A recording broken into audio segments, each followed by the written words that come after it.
시아가 불렀어요. 미쳤나봐. 어서오세요, 어서오세요. 도봉구 창동 사는 불량주부 망치 부인이 운영하고 있는 생방송 시사수다방에 오신 것을 환영합니다. 반갑습니다. 감사합니다. 어서오세요. 네. 아니, 오늘 아침 10시. 네. 여러분 무슨 일 하셨어요? 왜? 시아에 미쳤나봐. 이거 인기곡이었어요. 어서오세요, 어서오세요. 네. 어려운 한문과 일본어님, 어여오세요. 준이은희님, 감사합니다.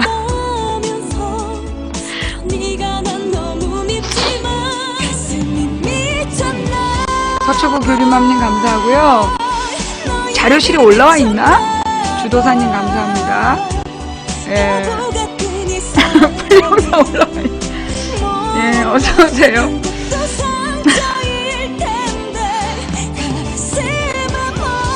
네. 아, 이 노래가 너무 처지나? 네.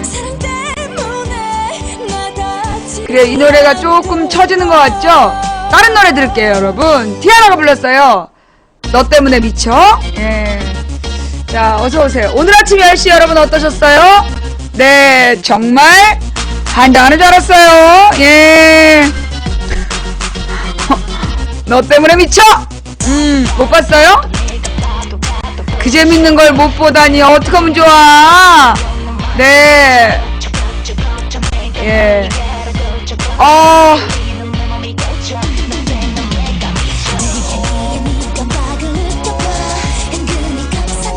정말 내가 볼 때, 우리가 웃을 수 있는. 노동부자의 기자회견. 네. 자, 이제 진정해 보여줄게. 예. 자, 구사학번 노총각님 감사하고요. 편하게 간님 감사합니다. 어서오세요. 자, 보여줄 때가 진정들! 진정. 자, 깊은 호흡을 쉬고, 네. 그래요. 자, 일단 일단 나 머리 깎았어요. 예, 예. 이 머리가 이제 점점 자라면서, 우리 동생이 이제 내가 지난번에도 이렇게 깎으라 해서 한 5월달인가 이렇게 깎았었는데, 우리 동생이 또 나 몰래 실실 기른 거야. 머리를 여자처럼 길러주려고 이렇게 길렀는데, 도저히 아침에 일어나서 보니까 뒷머리가 막 이렇게, 가발 쓴 것만 이렇게 뜨더라고요. 그래가지고, 경찰서 갔다 오는 길에, 내 또 일베 또 고소하러 갔잖아. 일베 또 고소하러 갔다 오는 길에 들러갖고, 야, 밀어라. 그래가지고, 쫙 밀었더니, 너무 시원한 거야. 근데 우리 동생이, 언니, 이제 옷만 같이 입으면 되겠어. 해서 무슨 옷? 그랬더니, 완전히 딱 경호원 같이 생겼다고? 깜냥색 양복 입고, 무전기만 꽂으라고. 근데 나 앞으로 이 스타일로 가려고요. 이 머리가 너무 편해. 예, 너무너무 머리가 편해가지고, 예. 나 앞으로 이 머리를 못 벗어날 것 같아. 이게요, 예, 린님 감사합니다. 오늘은 1시부터 시작했어. 이 막 땀이 너무 많이 나는데, 머리에 이렇게 머리가 막 덥수룩해지면서 땀이 나는 거야. 근데 여기 뒤를 싹 밀었더니, 되게 시원해요.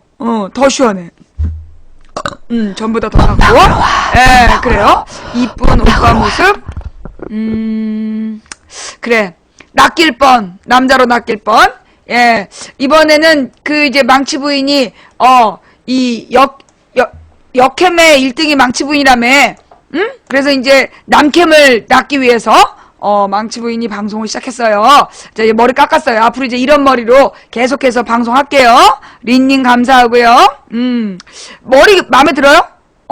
이 머리가, 이렇게 굉장히 여러분들도 한번 해보세요. 되게 시원해요. 이 머리 아주 시원한 것 같아. 무엇보다, 파마를 하고 머리를 기르면 더워. 그게 여름에 꽁꽁 묶으면 머리털이 빠져. 근데 진짜 나이 들수록 머리털 빠지는 게 그게 제일 심각한 문제잖아. 나도 머리 길었을 때 머릿속에 훤히 들여다 보였는데, 요즘에 그냥 머리가 까맣게 났어. 그냥 앞으로 이 짧은 머리를 고수할 거예요. 그래요. 전국적으로 여성들을 후리기 위해서? 그럴까? 그럼 콧수염도 길러? 예전 파마머리도 훨씬 잘 어울리세요. 그래, 그 파마머리도 파마 한 날은 이뻤어. 우리 동생이 이제 뭐 머리에다 뭐 이상한 거 끄적끄적 발라가지고 뭐 이렇게 손질을 해. 그런데 그게 되냐고! 내가 오면 막 이렇게 되는데, 그래서 늘 그 손질이 문제였는데요. 이제는 손질할 필요 없어? 주로 이제 보름에 한 번씩 가서 밀기만 하면 돼. 대똥무능님 감사하고요. 남자들 짧은 머리가 보름에 한 번씩 민다며. 송대관 머리. 2대8 가르마. 예. 자, 우리 여러분 혹시 저기 친구들 우울하면 빨리 문자 보내. 친구야, 너 요즘에 우울하니? 와가지고 닥쳐. 그래, 닭을 갖고 와. 닭을 갖고 오면 내가 이 쌍싸다구를 때려줄 테니까. 꼭 쟤네들은 닭도 안 갖고 오고 치라 그래. 산골짜기꽃님, 사라님 감사합니다. 자, 우울한 친구들에게 선물하세요. 예. 나 이거 보다가 숨 넘어갈 뻔했잖아. 자, 이제 우리 이거 같이 보고 이야기해요. 들어보시겠습니다.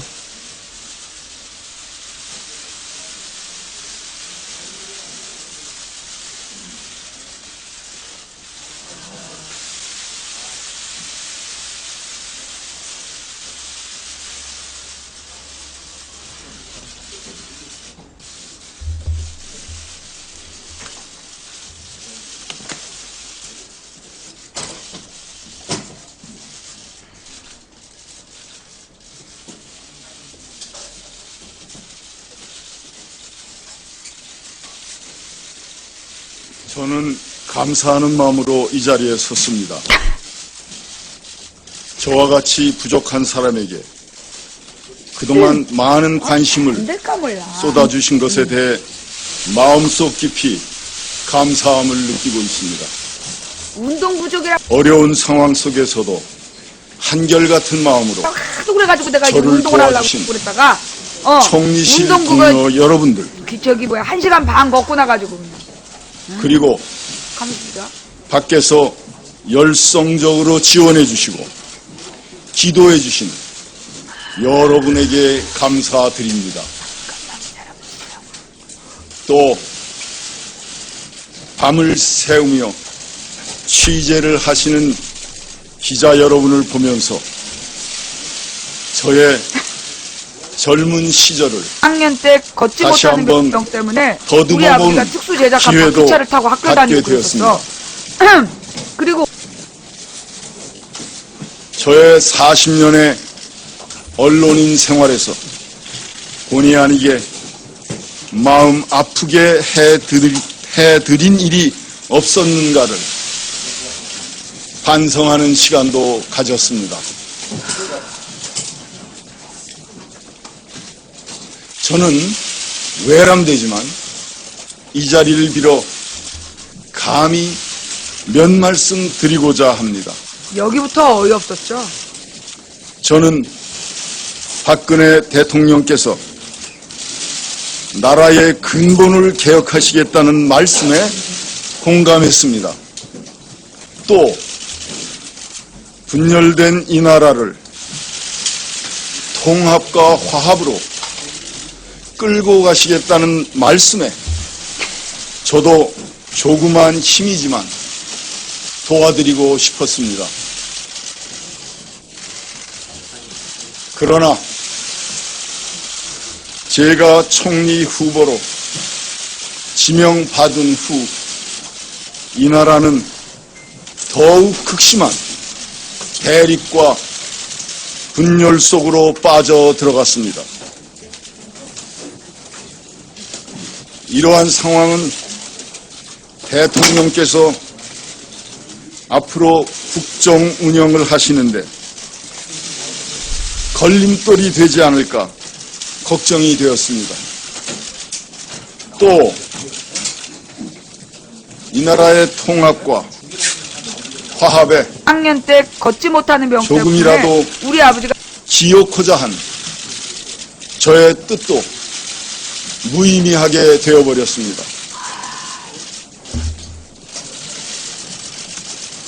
저는 민주주의, 특히 자유민주주의를 신봉하는 사람입니다.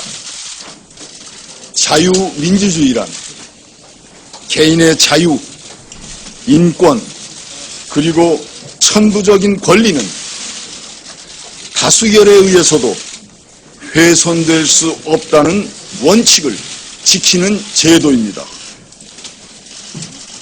이를 위해서는 여론에 흔들리지 않는 법이 필요합니다.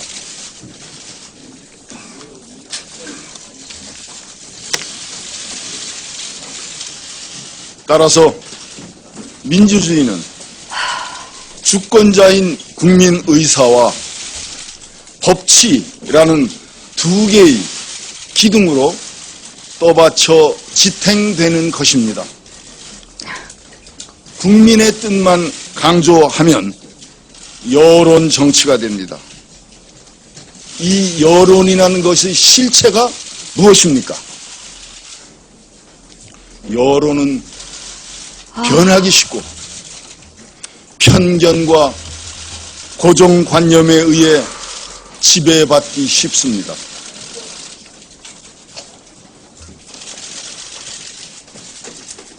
법을 만들고 법치에 모범을 보여야 할 곳은 국회입니다.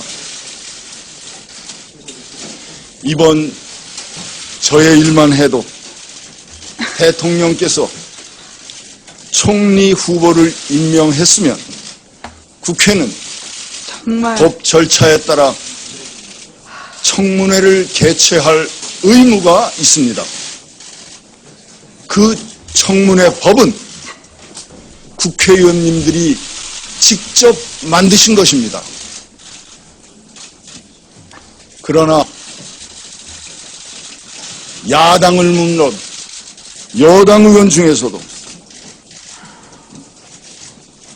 많은 분들이 여당 의원 디스야. 이러한 신성한 법적 의무를 지키지 않고 저에게 사퇴하라고 말씀하셨습니다.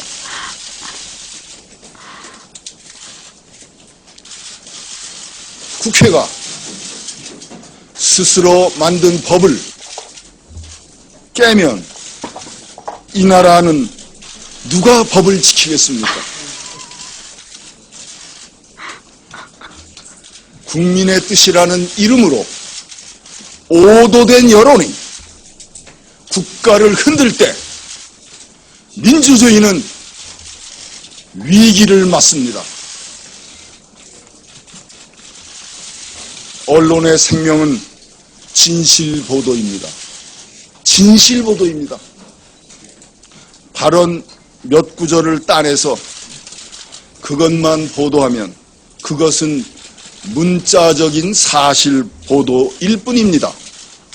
그러나 그것이 전체 의미를 왜곡하고 훼손시킨다면 그것은 진실 보도가 아닙니다.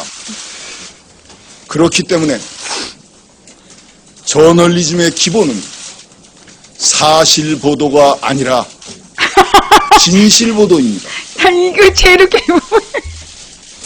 우리 언론이 지가 무슨 진실을 외면한다면 이 나라 민주주의는 희망이 없습니다. 자기가 무슨 저널리즘을 얘기해. 아, 신앙 문제에 대해서 말씀드리겠습니다. 개인은 신앙의 자유를 누립니다. 그것은 소중한 기본권입니다. 제가 평범했던 개인 시절 저의 신앙에 따라 말씀드린 것이 무슨 잘못이 됩니까? 제가 존경하는 김대중 전 대통령님은 언제 그의 존경했다는? 옥중서신이라는 책에서 신앙을 고백하며 고난의 의미를 밝히셨습니다. 저는 그 책을 읽고 젊은 시절 감명을 받았습니다. 저는 그렇게 신앙 고백을 하면 안 되고 김대중 대통령님은 괜찮은 겁니까?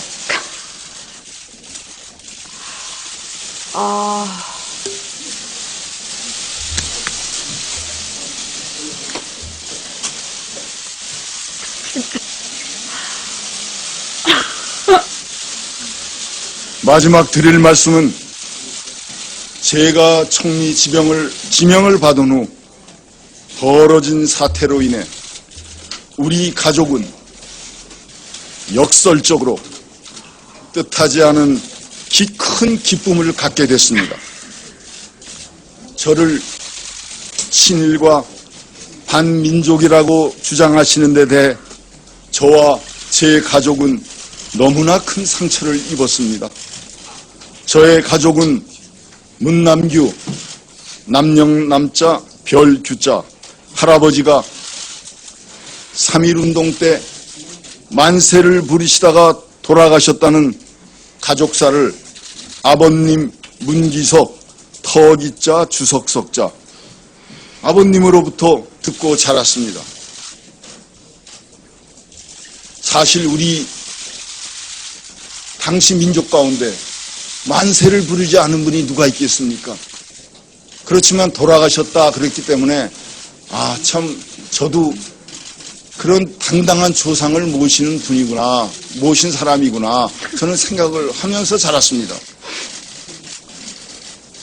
저에 대한 공격이 너무 사리에 맞지 않기에 검증 과정에서 제 가족 이야기를 해드렸습니다. 검증팀이 저의 집 자료를 가지고 보훈처에 알아보았습니다. 뜻밖의 저희 할아버님이 1921년 평북 삭주에서 항일투쟁 중에 순국하신 것이 밝혀져 건국훈장 애국장이 2010년에 취소된 것을 알게 됐습니다. 저의 자녀들도 검색을 해보았습니다. 여러분도 검색창에 문남규 이러고 삭주 이렇게 한번 쳐보십시오. 저의 원적은 평북 삭주입니다. 그리고 이 사실이 실려있는 1921년 상해 임시정부에서 발행한 독립신문을 찾아보십시오. 이거는 언론재단의 원본이 다 보관되어 있습니다. 저희 가족은 이 사실을 밖으로는 공개치 않고 조용하게 절차에 따라 처리하기로 했다고 이미 제가 어제 말씀드렸습니다. 왜냐하면 이런 정치 싸움 때문에 나라에 목숨 바치신 할아버지의 명예가 훼손될 수 있기 때문입니다. 또 혹시 다른 독립유공자 자손들에게 누가 되지 않을까 하는 걱정도 있었습니다. 저는 이 나라 독립을 위해 목숨을 바친 분의 손자로서 보훈처가 비록 시간이 걸리더라도 법 절차에 따라 다른 분의 경우와 똑같이 처리해 주시기를 간곡히 부탁드립니다.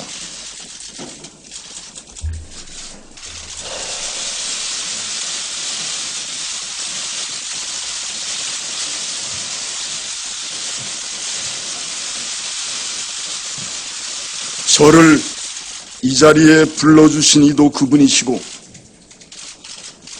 저를 거두어 드릴 수 있는 분도 그분이십니다. 저는 박근혜 대통령님을 도와드리고 싶었습니다.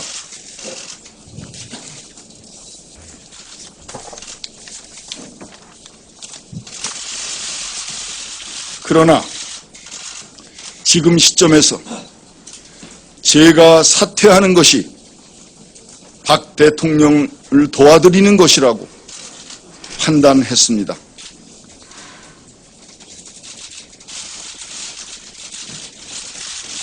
저는 오늘 총리 후보를 자진 사퇴합니다.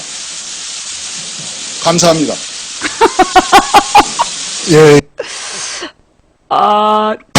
Everybody 다 같이 흔들어 마시자 마시자 마시자 시원해 시원해 이 상황을 위해서 준비된 노래죠? 시아가 불렀어요. 미쳤나봐!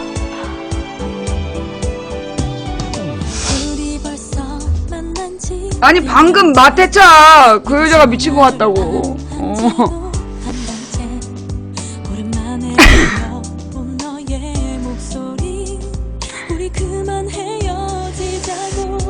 나 없인 죽을 것 같다면서 나만 사랑해준다면서 바람 피면 용서 못한다면서 그런 네가 난 너무 밉지만 가슴이 미쳤나봐 너에게 미쳤나봐 바보 같은 이 사랑을 결국 또 상처일 텐데 가슴아 멈춰줘 날 세워줘 다시 멈추지 않도록 사랑 때문에 나 다치지 않도록 오늘은 내 생일인 거 아니 네가 내게 준 선물은 이별이니 개미의 촛불을 혼자 켜고서 눈물만 흘리는 나랑이 친구들도 잘 헤어졌다고 그 사람 이젠 잊으라고 자, 이번 문창극 자진 사퇴에 대한 정치권의 평가입니다. 문창극 자진 사퇴, 사필 규정, 회견 내용은 코미디, 민망. 예. 정치권, 치사한 방법, 박근혜 성토. 새누리 여 책임 있는 자세를 못 보여줬다. 청와대는 인사 시스템을 재정비해야 된다. 이렇게 얘기했답니다. 자세히 볼게요. 문창극 국무총리 후보자가 지명 2주 동안 버티다가 끝내 자진 사퇴하자 정치권에서는 사필 규정이라는 반응과 함께 정치권 언론의 호통을 친 문 후보자의 태도를 거론하며 황당한 코미디라는 평가가 나왔다. 이정미 정의당 대변인은 24일 문 후보자 사퇴 회견 직후 논평에서 지난 14일간 온 국민을 패닉 상태로 몰아놓았던 문창극 후보자가 사퇴 회견에서 지난 십수일의 비극적 상황을 결국 코미디로 마감했다고 평가했다.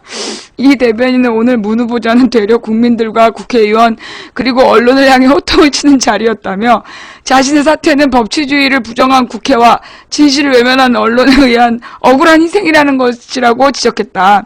그는 떠올리기조차 창피한 온갖 불법 비리, 입에 담기도 힘든 친일 반민족적 언사를 일삼던 사람이 법적 의무를 따지고 민주주의를 걱정했다며 본인 검증을 하자는 국민들에게 독립유공자인 조부 이야기로 자신의 정당성을 항변하는 대목은 차마 민망스럽기까지 하다고 비판했다. 문 후보자는 자기 잘못은 없으나 오로지 대통령을 도와드리기 위해 사퇴한다고 고백한 것을 두고 이 대변인은 그렇게 문 후보자가 충성을 다짐한 인사지명 책임자인 대통령은 귀국 후 며칠을 침묵으로 버텼다며 결국 자기 손에 먼지 하나 묻히지 않고 이번 사태를 넘기려는 무책임하고 치사한 해결책을 쓴 것이라고 박근혜 대통령을 비판했다. 이 대변인은 특히 인사 참사를 두고 연이은 인사 참사로 국민들은 극도의 불안에 휩싸였다며 이제 분노를 넘어 이 나라가 제대로 운영될 수 있을 것인지 청와대 인사 문제는 걱정덩어리 그 자체가 되어 있다. 국민을 평안히 만들어야 되는 정부가 이렇게 지속적으로 국민을 괴롭힌 적이 있었던 거라고 되물었다.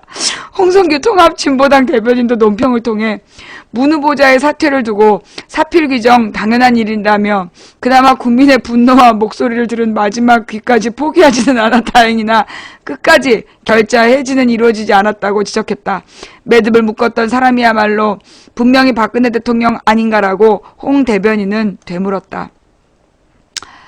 그는 문창국 후보자의 사퇴로 나머지 인사 참사가 유야무야 없던 일로 될 것이라고 생각한다면 그야말로 심각한 오산이라며 국민들의 시선이 문창국 후보자에게 부인입니다. 어서오세요. 라푼젤님 감사합니다. 예. 아니, 무슨 컴퓨터의 이상은 무슨 컴퓨터 이상이야.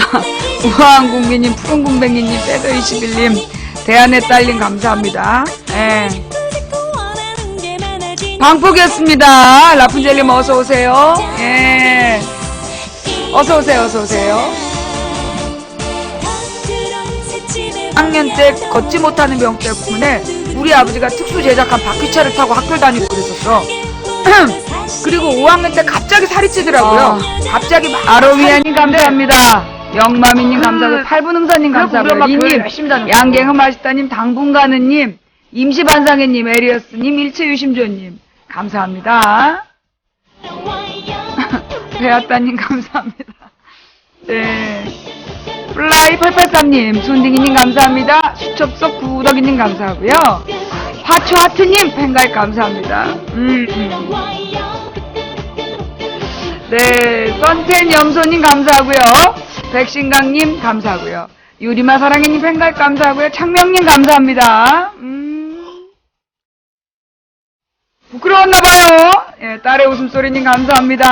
예, 더미님 감사하고요. 자, 윙크가 불렀어요. 부끄부끄. 네. 생명 존중님 팬가입 감사합니다. 아, 자막도 깨졌구나. 아까 다 고쳐놓은 게. 예, 24일. 아, 생방송. 예.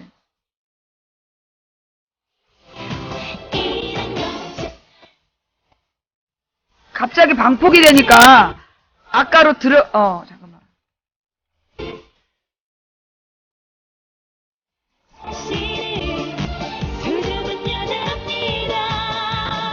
그러니까 이게 뭐지?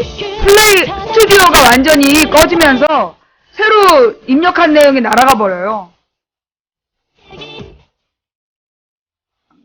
부인의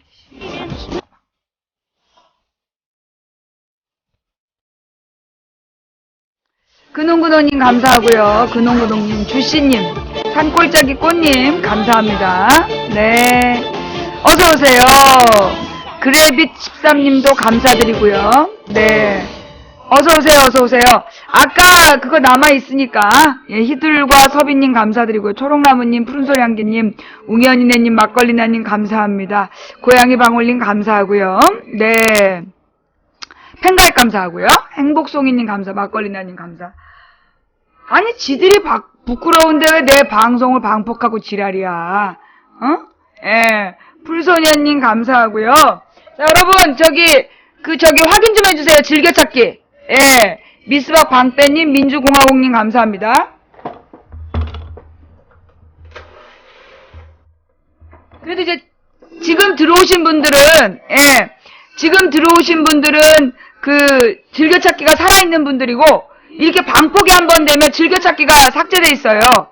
경험하신 분, 예. 즐겨찾기, 그러니까 이게 요즘에 계속 방폭이 되면, 즐겨찾기 날아가는 거 경험하신 분. 예. 네. 네. 방금 방폭이었어요. 방폭이 된다는 게 뭐냐면, 이제, 내가 이제 스튜디오라는 거, 방송하기 프로그램을 굴려서 아프리카에 접속을 하는 거예요, 서버에. 풀립바람님 감사합니다. 예. 근데 이제, 방폭을 하는 게 뭐냐면, 내 스튜디오를 아프리카 서버하고 끊어버리는 거예요. 가끔씩 이제 우리 집에 들어와가지고 아프리카하고 서버에 끊는다고 딱 끊었는데 시청하기를 끊을 때도 있어. 방송하기를 끊어야 되는데 오늘은 정확히 조준을 해가지고 이제 방송하기를 끄는 거야. 예, 컴퓨터 이상이면 다른 컴퓨터에서 안 나타나야 되는데 다른 컴퓨터에서도 나타나 이런 현상이. 예, 이쁜 밉장님 감사하고요. 네. 그래서 이제 지금 아프리카 서버하고 방송하기를 이제 서버 연결을 끊어놔가지고요. 다시 시작을 했는데, 근데 보면 이제 이 아프리카 서버에 내가 방송할 때 같이 접속한 서버들이 보니까 같은 서버에 접속한 분들이 내가 방폭이 될 때 같이 즐겨찾기가 날아가나봐요. 예, 5망66님 감사하고요. 예, 채팅량이 많아서 방폭되는 건 아니에요. 예, 채팅창이 많아서 방폭되는 건 아니고, 그니까 이제 아프리카 서버와의 연결이 끊어졌습니다. 이렇게 나와. 어떤 그 숫자가 나오면서 아프리카 서버와의 연결이 끊어졌습니다. 이렇게 나와요. 예. 그러니까 이제 이게 뭐냐면 과부하를 거는 거야. 그래서 나의 CPU 사용량이 갑자기 막 8, 90까지 막 올라가. 그러면서 방폭이 돼버려. 네. 지금 버퍼도 있어요? 지금 가만있어 봐. 현재 버퍼 있어요? CPU 사용량 지금 21%인데? 예. 지금 여러분이, 네. 방폭 상황이 아니었어요? 왜 방폭 상황이 아니었다는 거지? 방폭 상황인 거 아닌 걸 어떻게 구분하죠? 네. 가령 이런 거야. 내가 이제, 아까 생방송 할 때 잔업 봤죠? 생방송 할 때 내가 그 70일이라고 다 고쳐갖고 생방송 하고 있었잖아. 근데 방폭이 돼버리면 나의 이 스튜디오가 날아가면서 스튜디오에 새로 설정해놓은 것 같이 날아가 버려. 그래서 조금 아까 리방한 다음에 자막이 그대로 옛날 자막으로, 어제 자막으로 바뀌어 있었잖아요. 프리티 우먼님 팬가입 감사합니다. 예. 지들도 쪽팔려서 그러지. 우리가 이게 문창극 보면서 낄낄거리니까 지들도 부끄러워서 방폭시킨 거죠. BJ 한량님 감사하고요. 어떻게 팬가입 감사합니다. 오늘 방폭 처음 보신 분, 예. 오늘 방폭 처음 보신 분 계세요?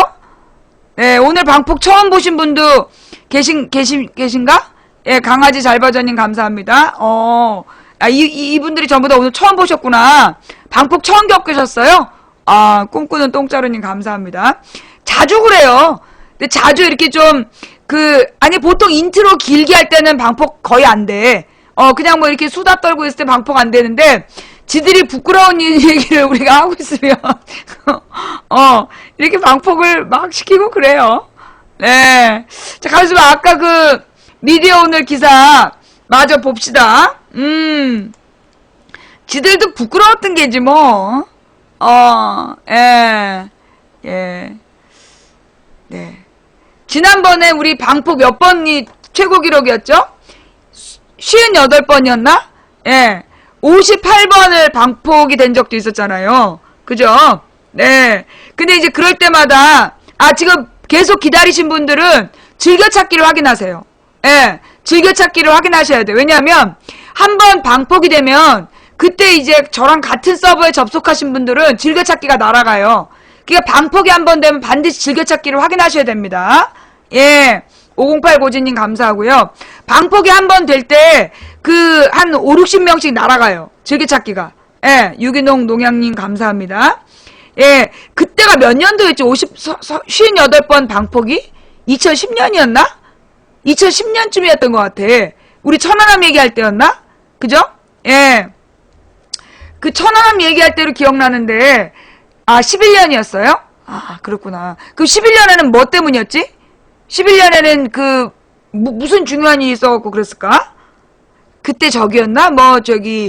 연예인 스캔들 문제 가지고 다룰 때였나? 아니면, 하루에 58번. 때 걷지 못하는 병. 그래갖고 우리 그때 시청자들이 너무 열받아갖고 퇴근 안 하고, 2011년이 무슨 광우병이야. 11년이면 8년이 광우병, 2009년이 노무현 대통령 서거, 김대중 대통령 서거도 2009년, 그 다음에 2010년이 천안함, 그 다음에 타진요, 연평도, 그 다음에 2011년이 서태지 이혼설, 그리고 박원순 시장, 오세훈 사퇴, 박원순 시장 선거, 2012년이, 총선, 그 다음에 총선 대선, 그 다음에 2013년이 이제 국정원 문제, 이렇게 되는데, 2011년 3월에 후쿠시마 사태가 또 있었죠. 그죠? 하여튼, 그 당시, 그니까 2011년에 58번이 방폭된 적이 있었어.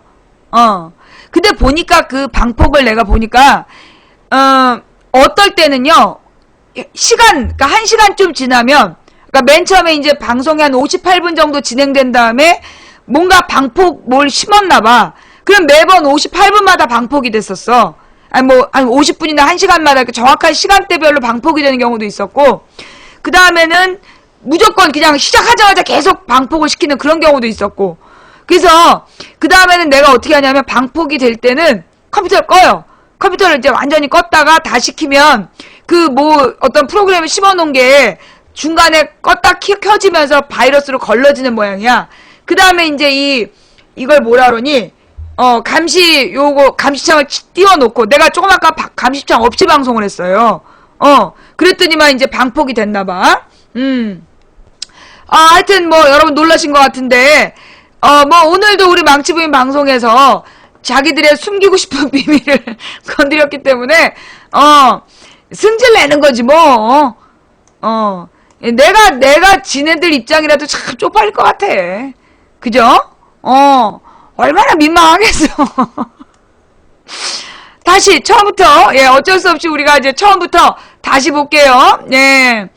문창극 사퇴 사필 규정 회견 내용은 코미디, 민망, 정치권 이 박근혜가 치사한 방법 썼다고 성토하고 새누리당이 여당의 책임 있는 자세를 못 보여줬다. 청와대 인사 시스템 재정비해야 된다.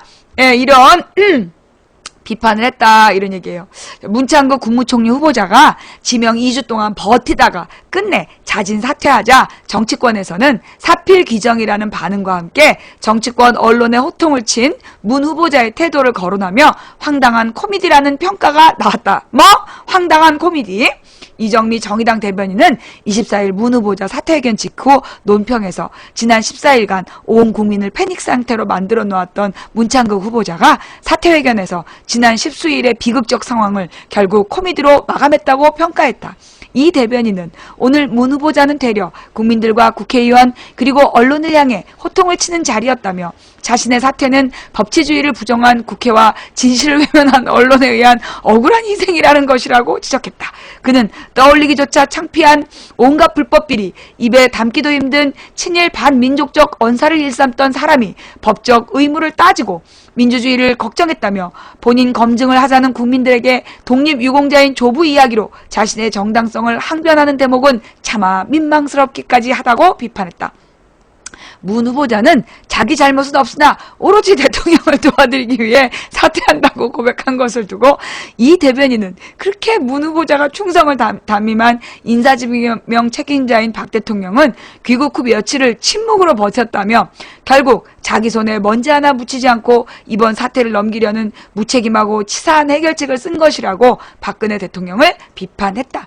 이 대변인은 특히 인사 참사를 두고 연이은 인사 참사로 국민은 극도의 불안에 휩싸였다며 이제 분노를 넘어 이 나라가 제대로 운영될 수 있을 것인지 청와대 인사 문제는 걱정 덩어리 그 자체가 되어 있다. 국민을 평안히 만들어야 될 정부가 이렇게 지속적으로 국민을 괴롭힌 적이 있던가? 라고 되물었다. 홍성규 통합진보당 대변인도 논평을 통해 문 후보자의 사퇴를 두고 사필 규정 당연한 일이라며 그나마 국민들의 분노와 목소리를 마지막 귀까지 포기하진 않아 다행이다. 끝까지 결자해지는 이루어지지 않았다고 지적했다. 매듭을 묶었던 사람이야말로 분명히 박근혜 대통령 아닌가라고 홍 대변인은 되물었다. 그는 문창국 후보자의 사퇴로 나머지 인사 참사가 유야무야 없던 일로 될 것이라고 생각하면 그야말로 심각한 오산이라며 국민들의 시선이 문창국 후보에게 쏠린 사이 슬그머니 어제 강행한 청와대 수석 비서관 임명부터 다시 해야 한다고 강조했다. 제자 논문 가로채기 송강용 교육문화수석, 맥주병 구타 사건 김영환 민정수석이 맥주병 이 부분 읽으려고 그러니까 확 방폭했구나. 왜 방폭했나 했더니 이것 때문이었네. 문창극 후보자의 사퇴로 나머지 인사참사가 유야무야 없던 일로 넘어갈 것이라고 생각하면 그야말로 심각한 오산이라며 국민들의 시선이 문창극 후보자에게 쏠린 사이에 슬그머니 어제 강행한 청와대 수석 비서관 임명부터 다시 해야 한다고 강조했다. 제자 논문 가로채기 송강용 교육문화수석, 맥주병 구타 사건 김영환 민정수석이 어떻게 국민들 앞에 얼굴을 들고 업무를 수행할 수 있겠느냐는 것이다. 홍 대변인은 일단 현재 인사를 모두 중단하고 원점에서 다시 시작하는 것이 우리 국민들에 대한 최소한의 예의라며 박 대통령의 대국민 사과는 물론 인사위원장 김기춘 비서실장은 그 책임을 엄중하게 물어 즉각 경질해야 할 것이라고 촉구했다. 제1야당인 새정치민주연합의 박광원 대변인도 이날 논평에서 식민사관과 민족성 비하 책임 총리제 부정 취지의 발언, 야당에게 물어보러와 같은 공직 후보자로서 적절하지 못한 자세와 언행이 문제가 된 문 후보자가 사퇴한 것은 예정된 것이라면서도 하지만 사퇴를 밝히면서 국민에게 유감조차 표명하지 않은 것은 마음을 무겁게 한다고 비판했다. 박 대변인은 문창극 후보자의 사퇴가 박근혜 대통령의 비정상의 인사를 정상으로 되돌리는 계기가 되기를 바란다며 인사 참사는 국력의 손실인 만큼 박 대통령은 인사 실패와 국정 혼란에 대해 진솔한 마음으로 국민께 용서를 구하는 것이 옳다고 촉구했다. 인사 추천 및 검증의 실무 책임자인 김기춘 대통령 비서실장에 대해서도 그는 적절한 조치가 시급하다는 것이 국민의 뜻이라는 점을 인식해야 하며 때를 놓치지 말아야 한다고 강조했다. 박 대통령의 인사 책임에 대해서도 박 대변인은 국민들이 이미 오래전에 문창극 후보자의 역사관과 세계관이 공직 후보자로서 적절하지 않다고 판단을 내렸는데도 박 대통령은 결심을 미루면서 책임 있는 자세가 아니라는 비판을 자초했다며 불통과 오만과 독선의 자세로는 대한민국호를 바르게 끌고 갈 수 없다는 것이 세월호 참사의 교훈이고 지방선거에서 나타난 국민의 명령이라고 질타했다. 새누리당도 문 후보자의 비판에 대해 도저히 방어할 수 없었다는 입장을 고백했다. 박대출 새누리당 대변인 논평에서 문창극 후보자의 사퇴는 국민 여론을 되돌리기에 한계 상황에 도달한 데 따른 불가항력으로 보인다며 무엇보다 나라의 근본을 개혁해 통합과 화합으로 가려고 했지만 오히려 분열과 갈등이 심화된 데에는 우리 모두에게 깊은 상처와 중차대한 숙제를 남겨줬다고 반성했다. 그러면서도 박 대변인은 문창극 참사 사태를 시당인의 자유와 언론인의 쇄신, 공직자의 처신이 뒤엉키면서 초래된 혼돈의 시기였다며 문 후보자가 사퇴에 이르기까지 정파적 적대관계도 모자라 낡은 이념 공세와 종교적 편견까지 덧칠된 편가르기로 인해 극심한 국론 분열과 국력 소모를 가져왔다고 되레 여론 자체를 원망했다. 뭐래? 정파적 적대관계, 낡은 이념 공세. 이번에 누가 낡은 이념 공세 했어요? 어? 뭐래? 누가 낡은 이념 공세를 했어? 어? 아, 지들끼리 문창극이를 비판하면 무슨 친일이다, 아니 뭐지? 종북이다 막 이러면서 우리를 괴롭혔잖아. 어머, 지네가 이념 공세해놓고 우리더러 지랄이야 진짜. 씨. 명선택님 감사합니다. 그지? 어? 아니 우리가 뭘 어쨌다고 인형 공세를 했다고 지랄이야. 지네가 우리더러 종북이니 막 빨갱이니 이렇게 욕하다가 어머 지네끼리 막 그러더니 우리한테 막 또 인형 공세했다고 생때리 부르고 지랄이네 진짜. 유체이탈 금마님 쪼쭈네리님 팬가입 감사하고요. 뭐라는 거야 지금 진짜. 택시 대중교통님 감사하고요. 문 후보자, 그러니까 이게 지금 새누리당 대변인이 문창극이 사퇴에 이르기까지 정파적 적대관계도 모자라서, 그러니까 정파적 적대관계는 지네 새누리당 안에서 그런 거잖아. 순백할미님, 신나는 일상님, 5만66님 감사합니다. 그지? 정파적 적대관계는 지네 새누리당에서 그 당대표 경선하는 과정에서 지네가 먼저 막 김무성이가 먼저 딱 사퇴해라 그 누구니? 그 누구야 그 저기 원조 친박이니 뭐 구박이니 막 싸우든 있잖아 왜 정과 2번 있는데 서청원이 서청원이도 막 서로 그만둬라 막 이러면서 지네끼리 막 싸우더니 그 다음에 낡은 이념 공세. 아니 누가 낡은 이념 공세를 했어. 짱짱하게님 팬가입 감사하고요. 사람답게님 감사하고요. 그 다음에 종교적 편견까지. 아니 무슨 종교적 편견이야. 모든 종교인이 나서서 문창극이 물러나라 그랬구만. 내가 볼 때 대한민국 종교가 이번 사태로 대동단결했어. 종교적 편견까지 덧칠된 편가르기로 인해 극심한 국론 분열과 국력 소모를 가져왔다며 되레 여론 자체를 원망했다. 새누리당 박 대변인은 새누리당은 집권 여당으로서 국민들 앞에 책임 있는 자세를 보여드리지 못한 점에 대해 깊은 반성과 자성을 토대로 뼈를 깎는 혁신 노력을 계속해 나갈 것이라며 청와대 역시 인사 시스템을 조속히 재정비해서 더 이상의 공직 후보자 낙마를 막아야 될 것이라고 지적했다. 유체이탈 금마님 감사하고요. 이 문창극 이제 사퇴 기자회견이 있었잖아. 그랬더니만 그러는 거야. 사과하면서 삿대질한 꽃기호 패스를 읽는 그 봤어요? 왜 그 작년에 박근혜가 인사 참사로 2달을 인사가 잘못돼갖고 난리가 났어. 한 50일 이상을요. 그 출범을 못했어. 그러니까 그걸 뭐라 그러지? 취임은 해놓고, 대통령 취임식을 했는데, 임명을 못하고, 장관 임명을 못했고, 국무회의를 50일을 못했어.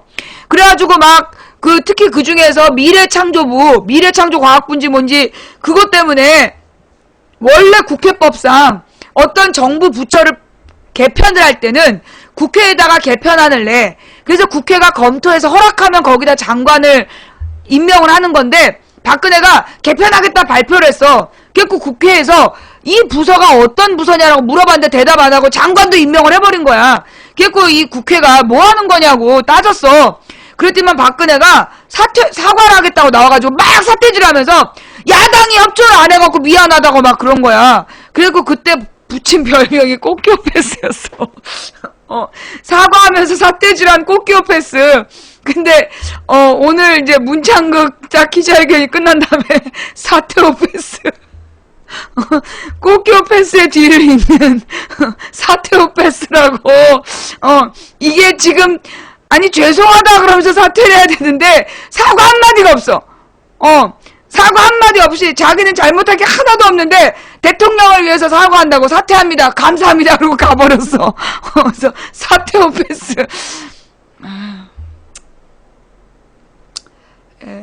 망치 누나 아빠가 개소리 하지 말래요. 아버님께 짖지 말라고 전해주세요. 네 그래요. 아니 개소리는 문창극이 했는데 나한테 그러면 어떻게 해. 내가 총리 후보야? 예. 그러면서 막 여론이 민주주의는 여론에 따라가면 안 된다. 그러면서 지네는 왜 뻑하면 여론조사에서 그걸로 발표하고 지랄했는데, 지네들은 뻑하면 박근혜 지지율 이러면서 여론 팔았잖아. 그러면서 민주주의는 여론에 따라 움직이는 게 아니라고. 정말 지랄 연병이시죠. 예. 원래 요즘에요, 아이들이 법과 사회나 정치 교과서 배울 때 거기 뭐가 나오냐면 민주정부는 민주주의 정치가 성공하려면 이 정치권은 여론에 대해서 귀 기울여야 된다는 얘기가 나와. 왜냐하면 물론 그게 이제 2009년까지 내가 가르칠 때는 그 교과서 그렇게 나왔었어요. 지금도 나오나요? 왜냐하면 이제 지금은 이제 정보통신의 발달로 직접 민주주의의 요소를 반영할 수 있는 시기가 됐다. 그래서 이게 노무현 대통령 때 아예 정책이 나오면요. 청와대 차원에서 정부 차원에서 정책을 인터넷에 올려. 그리고 여론으로 반응을 봤어요. 그래가지고 여론조사 어떤 정책이 여러분 기억이 하실지 모르겠는데 노무현 대통령 때는 정부 차원에서 새로운 정책이 나오면 그거를 이렇게 홈페이지에 올렸어. 그게 청와대 홈페이지에 올렸던가, 국정홍보처 홈페이지에 올렸던가 올리고, 그 다음에 찬반으로 여론을 조사했어요. 그때 기억나요? 그때는 그래가지고, 여론에 따라 정책을 결정하는 그런 시대가 있었어. 그래가지고 그때 전자민주주의라는 말이 나와가지고, 애들한테 그렇게 이제 전자민주주의를 가르치면서, 민주주의 정치가 보다 더 성숙하려면 정치권은 여론에 귀 기울여야 되고, 여론은 책임 있는 여론을 조성해야 되고, 언론은 진실을 보도해야 된다는 얘기를 이렇게 가르쳤었거든요. 네. 그때 이제 참여민주주의 전자민주주의가 나오면서 그런 이야기가 나왔었어. 그러니까 우리나라가 간접민주주의인데, 예, 우리나라가 간접민주주의인데 간접민주주의 국가에서 직접 민주적인, 그러니까 직접 민주주의를 못하는 건 왜 그러냐면, 막 모든 사람이 하나의 입장을, 어떤 결정을 하기 위해서 막 투표소를 차리고, 이게 고비용이라서 간접 민주주의를 하는데, 지금은 정보통신의 발달로 언제든지 그 직접적인 국민들의 의사 반영이 가능하다. 그런 얘기를 막 했었는데, 지금은 그냥 확 물 건너갔잖아. 그지? 예, 나란히 가자님, 내 마음의 등불님, 감사합니다. 네. 하여튼, 그래서 이 문창극 사퇴호 패스, 꽃교 패스의 뒤를 잇는 사퇴호 패스의 만행, 예, 정말 이거는 저기 뭐예요? 사퇴하면서 이렇게 깽판 치는 건 처음 봤어. 그죠? 근데 여러분은 어떠셨어요? 예, 여러분은 이번에 문창극 사퇴를 보면서 시원하다 이런 마음이세요? 두려우세요? 예, 결혼했어요. 나한테 맘 주지 마. 나 이미 품절녀야. 예.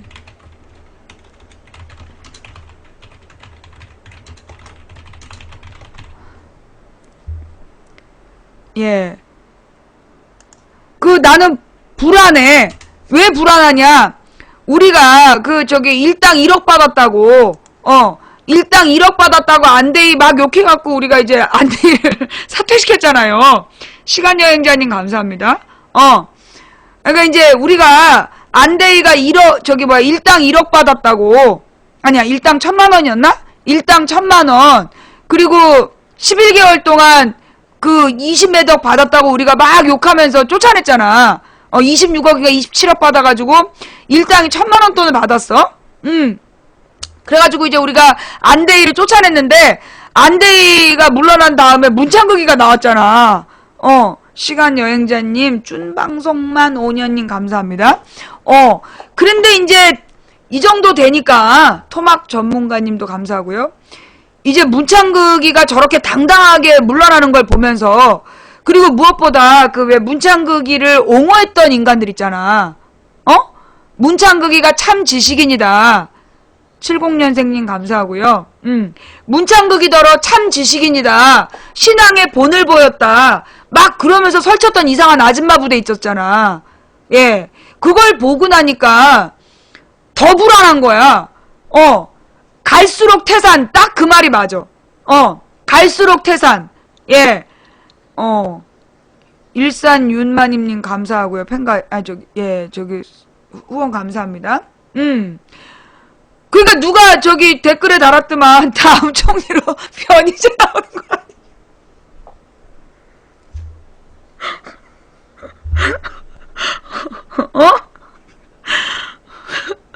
그러니까 문창극이를 보고 나서 변리바바 야 다음 총리는 변리바바 나오는 거 아니냐?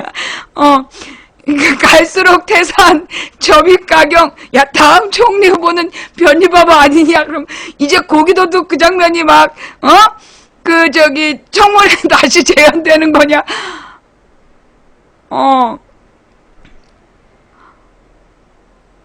미치겠어, 진짜. 지금 막, 뭐라 그러나, 다음 총리 후보는 지금 분위기로 봐서는, 예, 지금 분위기로 봐서는 이제 변희재가 아니면 걔 누구지?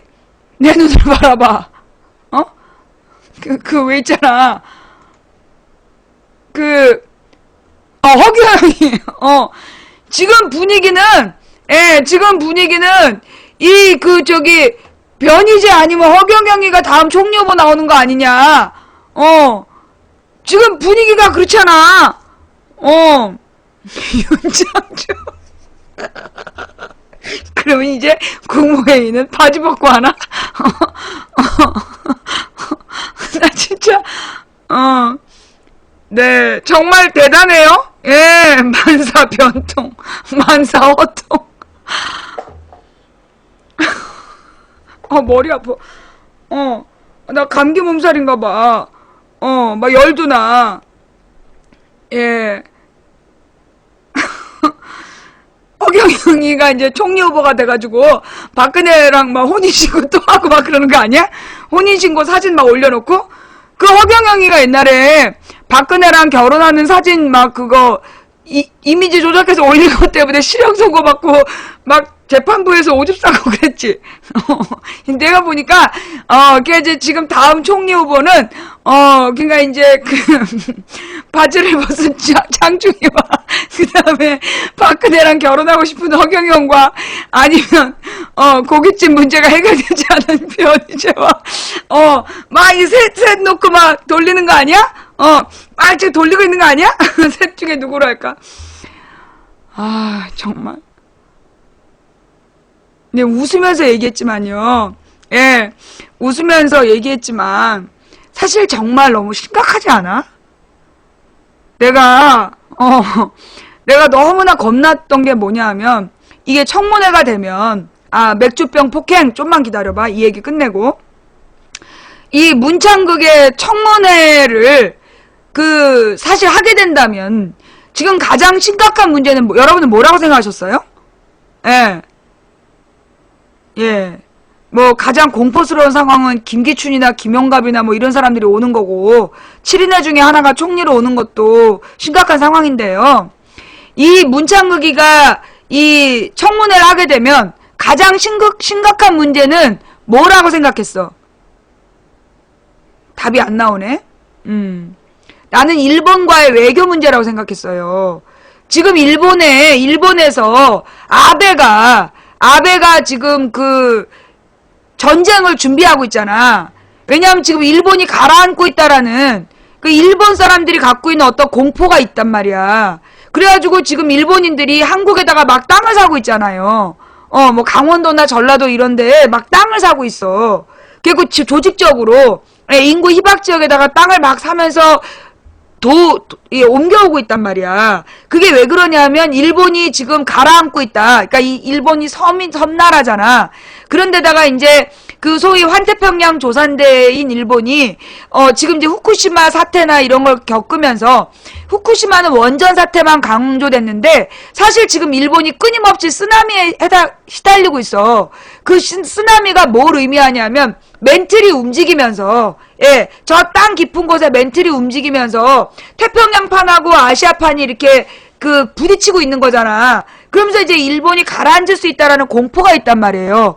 그러다 보니까 지금 아베한테 그 공포를 느끼는 일본인들이 힘을 몰아주니까 아베는 언제든지 중국 땅이든 왜 아베가 자꾸만 영토 문제를 일으키냐 하면 일본이든 중국이든 쳐들어가겠다는 어떤 강한 의지를 보여서 일본이 가라앉아도 괜찮다라는 그런 어떤 일본 내 약간 또라이들 있잖아. 일본 내 쌍또라이들한테 일본이 가라앉아도 걱정하지 마라. 내가 조선이든 중국이든 차지하겠다. 그런 어떤 사인을 보내고 있는 거란 말이야. 그래서 자꾸 영토 문제 일으키고 자기네 평화헌법을 바꾸겠다고 막 꼴통짓을 하면서 정권을 유지해가고 있단 말이야. 아베 정권이. 그래서 걸리는 게 지금 고노다마 문제잖아요. 근데 우리가 지금 문창극이 문제 때문에 문창극이가 완전히 뻘소리 해놓는 바람에 문창극이를 안고 청문회를 가게 되면 외교적으로 굉장히 심각한 문제가 될 수 있는 상황이었단 말이야. 근데 이게 지금 박근혜 정부의 가장 심각한 문제는 뭐냐 하면 올 봄에 1월 달에 터진 중국과의 외교 문제 지금 굉장히 심각해요. 대중국 외교 문제가 매우 자꾸만 안 좋게 돼가고 있어. 중국에서 사인을 보냈잖아. 예, 중국에서 지난 1월 달에 11월이었나? 1월이었나? 중국에서 유우성 간첩 조작 사건 얘기하면서 이거 중국에서 굉장히 공식적이고 분명한 사인을 보낸 거예요. 외교적 사인을. 그때 대사관을 통해 중국의 대사를 통해서 한국의 검찰과 국정원이 대한민국 법원에 낸 중국 서류는 가짜다. 위조다. 그러면서 위조한 범인을 내놔라. 그게 중국의 요구였어. 중국의 외교적인 요청이었던 거예요. 누가 중국의 관인을 감히 조작했느냐. 그 범인을 내놔라. 우리가 형사처벌하겠다라는 중국이 굉장히 뭐라 그러나 외교적으로 최고의 사인을 보낸 거야. 그런데 거기에 대해서 박근혜 정부에서 뭐라고 얘기했냐면 그게 뭐 중국이 정확하게 얘기한 게 아니다. 중국이 위조라고 정확히 얘기하지 않았다 이러면서 한 달을 버텼잖아. 그래서 그때 외교가 굉장히 많이 어긋나 버렸단 말이야.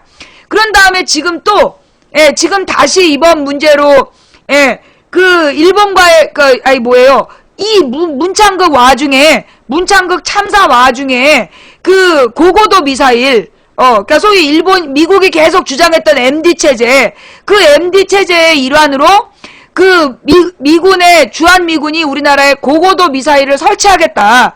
그 고고도 미사일이라는 게 뭐냐면 중국에서 미국을 견제하기 위한 미사일을 만약에 발사하면 그걸 추적해서 격추시키는 그게 고고도 미사일이야.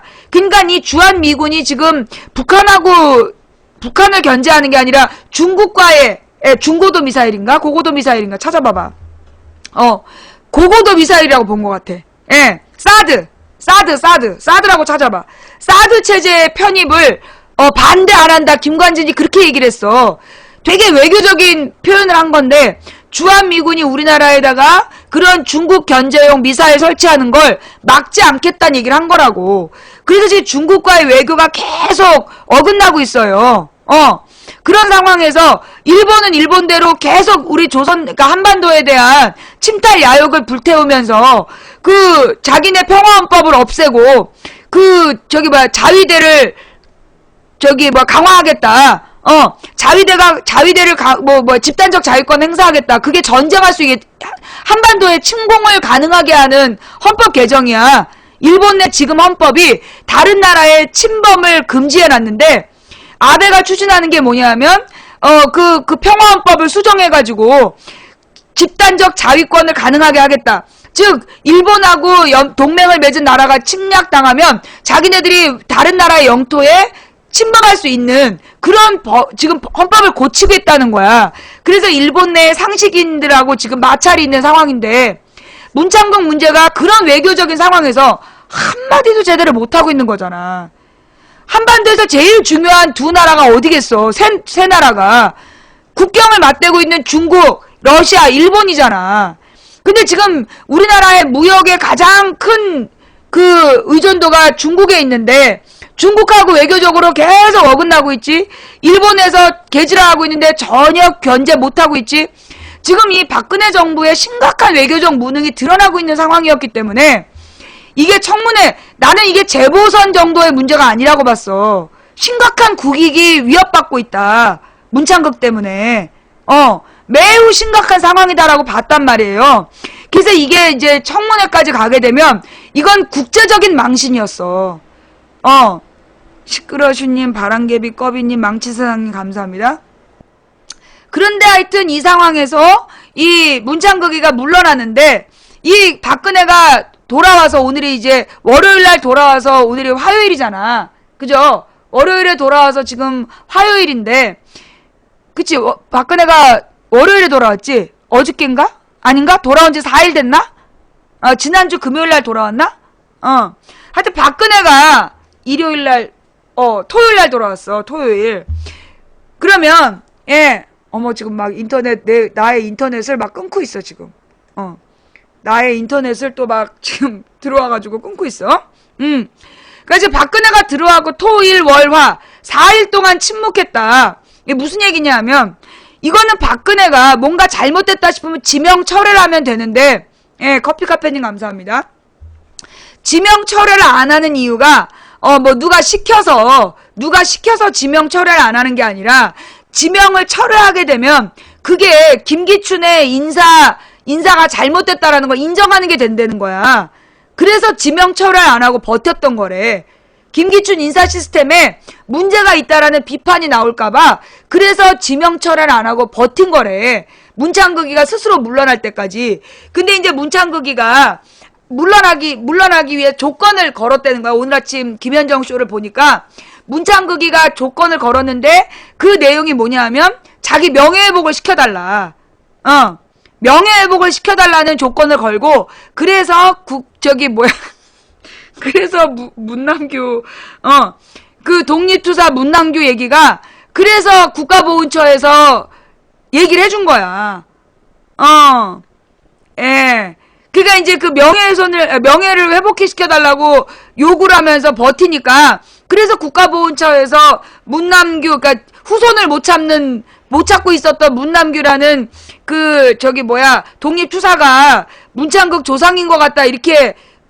그런데 확정적으로 얘기를 안 했어. 지들도 쪽팔리니까 문창극의 조상이 아닐까 추정된다 그렇게 얘기했는데 이제 문창극이가 나와갖고 지네 할아버지 맞다.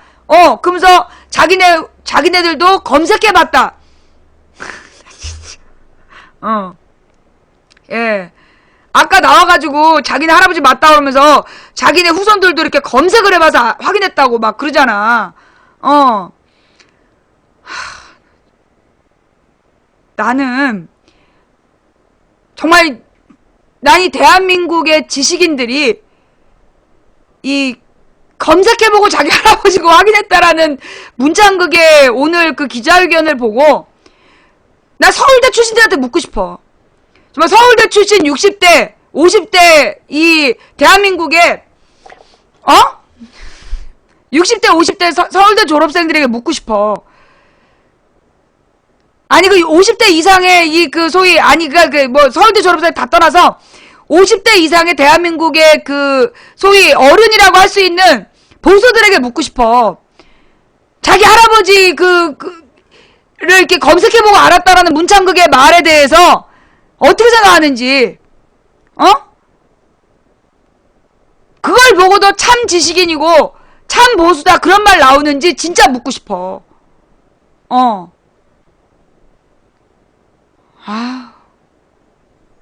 네이버가 가족도 찾아주나 보네.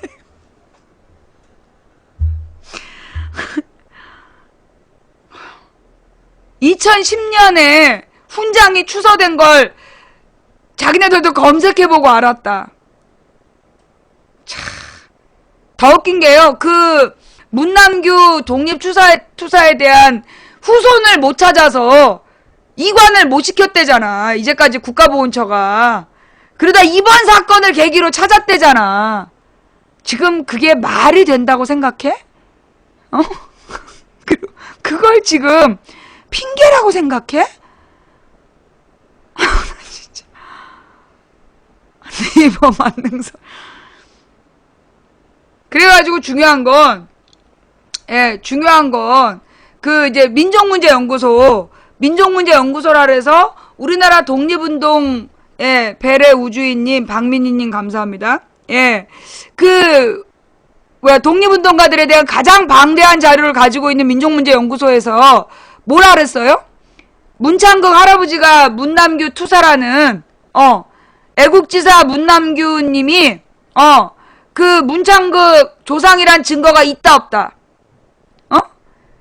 지금 민족문제연구소에서 그 애국지사 문남규 선생님이 문창극의 조상이라는 증거가 있다, 없다? 없다. 증거 없다고 공식 발표했어. 왜 그러냐 하면, 그 문남규 선생의 그 원적지가 미확인이에요. 왜 그랬냐 하면, 그 당시에 그 삭주에서 사망하던 상황이 그 대한독립단이 국내 진공작전을 펼쳐가지고 국경선을 넘어서 전쟁을 하러 일본한테 전쟁을 하러 들어온 거야. 그래갖고 그 당시에 많은 독립군이 죽었는데 삭주에서 전쟁이 있었고 그때 죽었던 많은 독립투사 중에 하나인 거야. 거기서 대한독립단이 집단으로 와서 거기서 죽었는데 단지 자기의 원적지가 삭주이기 때문에 자기 할아버지라고 막 나는 이 문창극의 친인척들이 뭐라고 그런지 궁금해. 문창극의 친인척들이 이런 문창극의 행태에 대해서 뭐라고 그러는지 진짜 궁금해. 정말 궁금해. 그 다음에 만에 하나 진짜 억만분의 하나 문창극이 진짜 그 애국지사의 손자라고 쳐. 그러면요 할아버지가 다시 땅에서 벌떡 일어나실 것 같아. 조국을 찾겠다고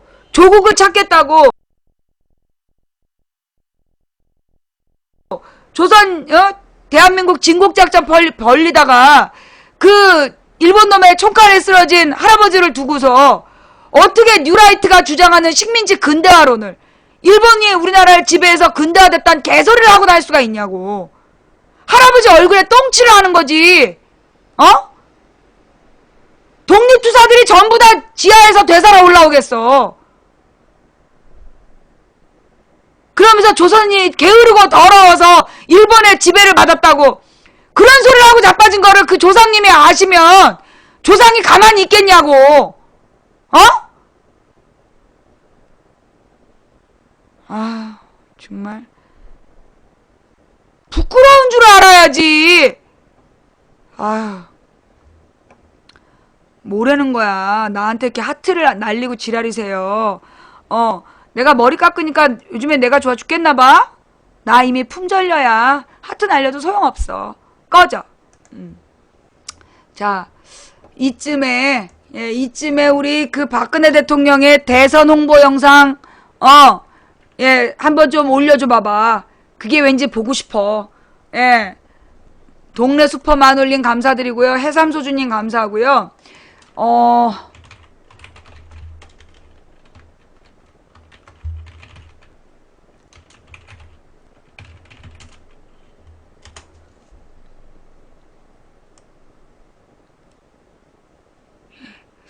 그 박근혜 후보 대선 홍보 영상, 그거 없나? 막 그 왜, 저기 뭐야, 대한민국호, 응? 대한민국호 나오는 거 있잖아, 왜. 그것 좀 올려줘 봐봐. 그거, 아니, 이건, 그걸 뭐라 그러니?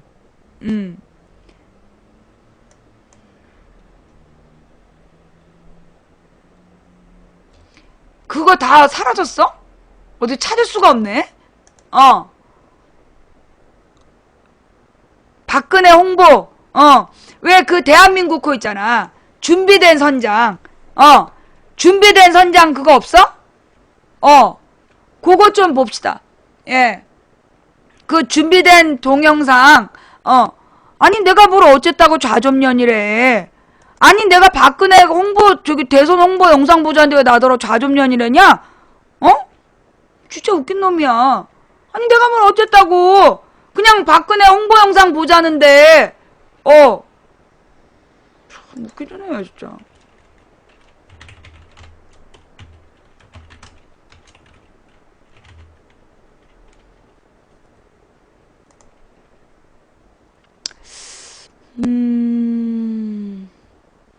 준비된 대통령 그거 안 보이네. 그 배가.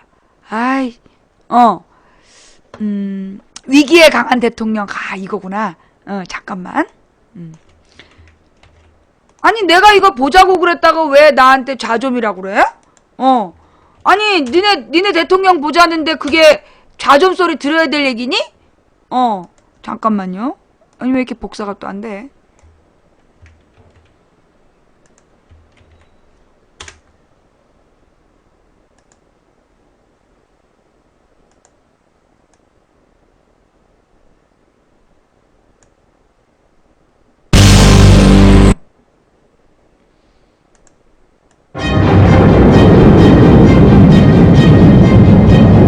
경험 없는 선장은 파도를 피해가지만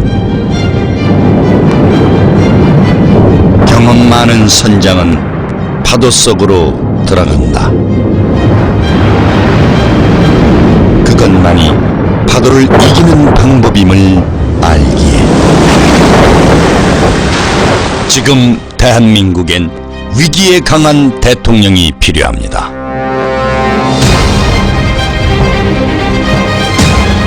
글로벌 경제 위기를 극복하고 동북아 평화를 이끌어갈 리더십.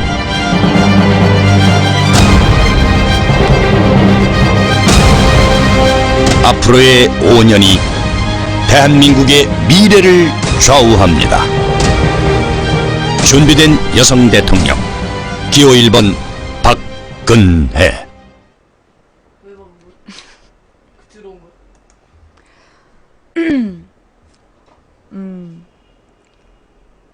위기에 강한 대통령? 위기를 위기에 강한 대통령일까요? 아니면 위기를 만드는 대통령일까요? 예. 위기에 강한 대통령일까요? 위기를 만드는 대통령일까요? 예. 그 창조 위기. 네. 우리 박근혜 대통령에게 붙여주기에 적당한, 박근혜 대통령에게 붙이기에 적당한 별명이 딱 떠올랐어요. 창조 위기, 웰메이드 위기, 창조 위기 대통령, 위기에 강한 게 아니라 위기를 만들어. 위기 제조야. 근데 이게 말이에요.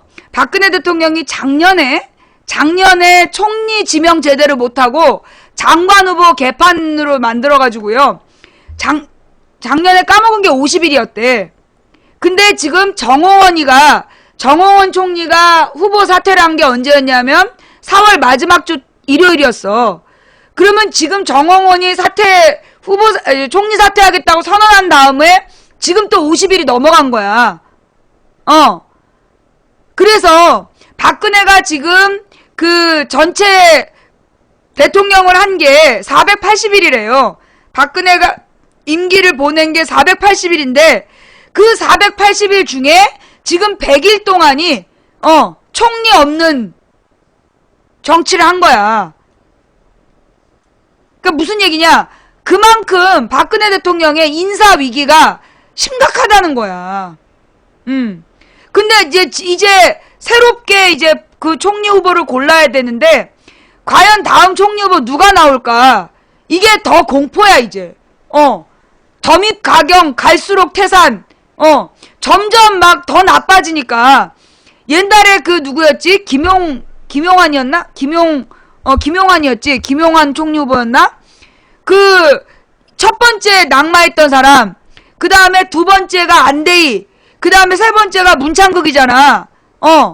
그러니까 이게 김용준, 그 다음에 안대희, 문창극으로 오는 과정을 보니까 점점 더 악화되고 있어.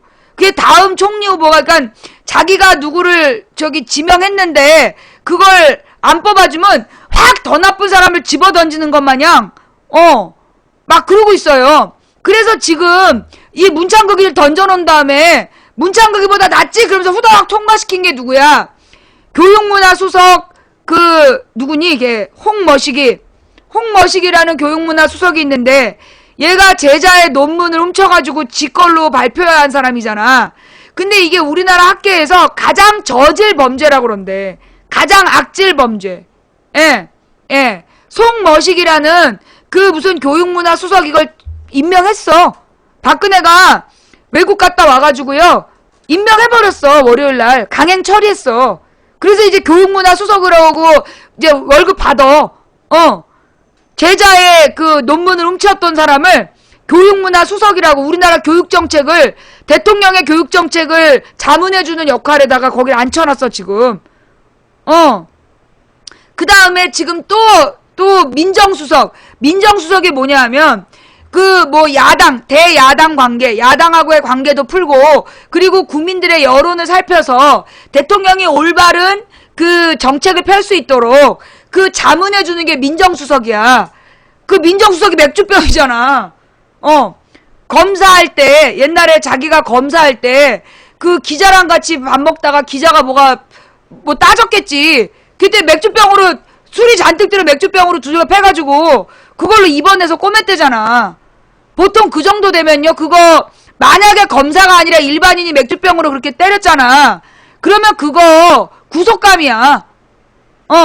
그거 구속감인데, 그 당시 검사가 그래놨으니까 고소도 못했대잖아.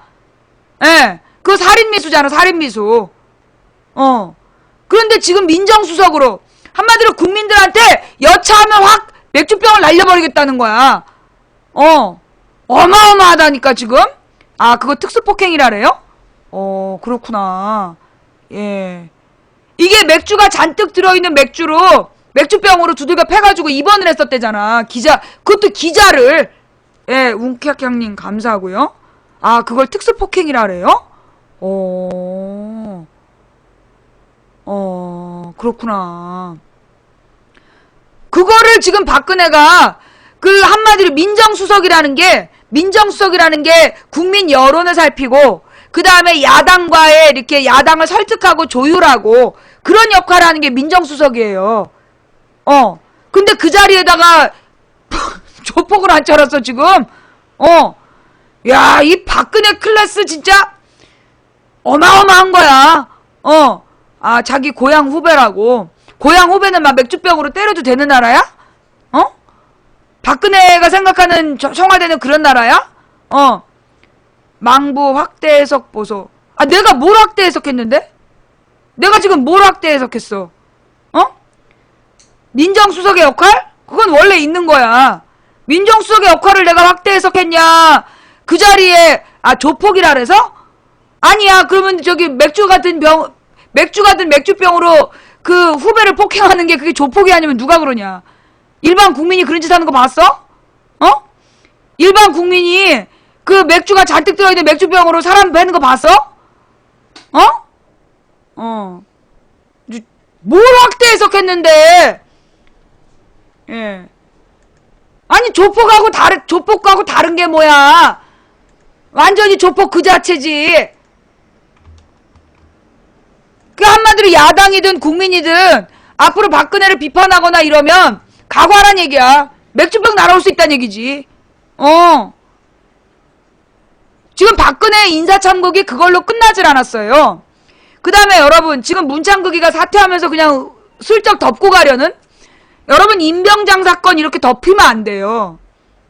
임병장이 왜 이렇게 됐어? 관심사병이란 이름만 붙여놓고, 예, 관심사병이라는 이름만 붙여놓고 관심을 안 준 거 아니야? 그러면서 관심사병 A등급에서 그냥 B등급으로 바꾸고 며칠 만에, 한 달 만인가? 실탄 줬다가 사고가 난 거 아닙니까? 지금 평민의 자식들은요, 그렇게 중증 우울증을 앓고 그 군대에 적응 못해도 억지로 A등급 아니라 B등급이라고 막 등급 조정을 해가지고 그냥 막 군대 생활 시키면서 지금 안전행정부 장관, 자, 안전행정부 장관이 뭐 하는 데냐? 한마디로 경찰청을 관리하는 데예요. 안전행정부 장관이 경찰청을 관리하는 장관이야. 경찰청장이 문제가 생기면 안행부 장관이 책임지고 물러나야 되는 거야. 자, 그런데 지금 이 경찰청장이 누구라고요? 뭐 했던 사람이라고? 이 사람이 저기 무슨 군인으로 있을 때 군대 다니면서 군대에 있으면서 대학원을 석사 박사를 땄어. 석사 박사를 땄어. 근데 문제는 뭐냐? 얘가 근무했던 지역이, 이 사람이 근무했던 지역이 경기도 뭐 강원도 이래. 경기도 강원도에서 장교로 근무하면서 서울에 있는 대학원을 다닌 거야. 오, 마누라, 이리와, 이놈 새끼야. 누가 네 마누라야! 이 능지처참한 놈을 만나! 이 광화문에 사지를 묶을 놈아! 누가 네 마누라야!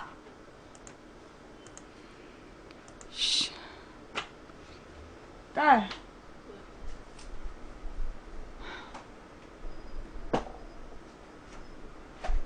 나한테 한 거야? 엄마한테 한 게 아니라? 저 바지를 내가 입으면 허벅지 반까지 내려와. 저 바지가 내가 입으면 허벅지 반인데 왜 우리 딸이 입으면 저 아래 저렇게 기냔 말이야. 우리 딸이 나보다 키가 8cm가 커. 근데 앉은 키는 8cm가 작아. 다리만 20cm가량 큰 거야. 뭘 보여줘! 볼 생각 하지 마!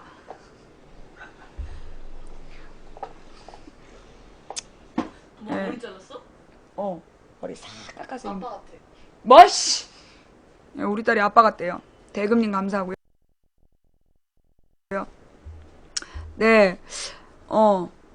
그래. 그래서 좌우지간 아까 그놈 시키 마누라 이래갖고 이제 확 죽는 수가 있어.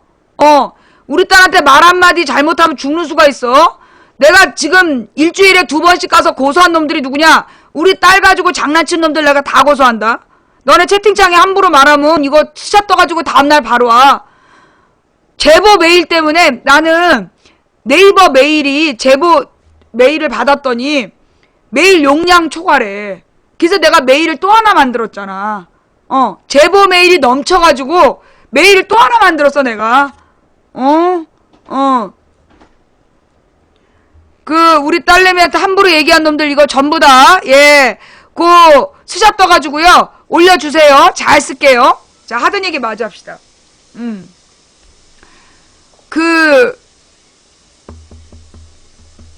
안행부 장관 후보가 지금 군 장교로 근무하면서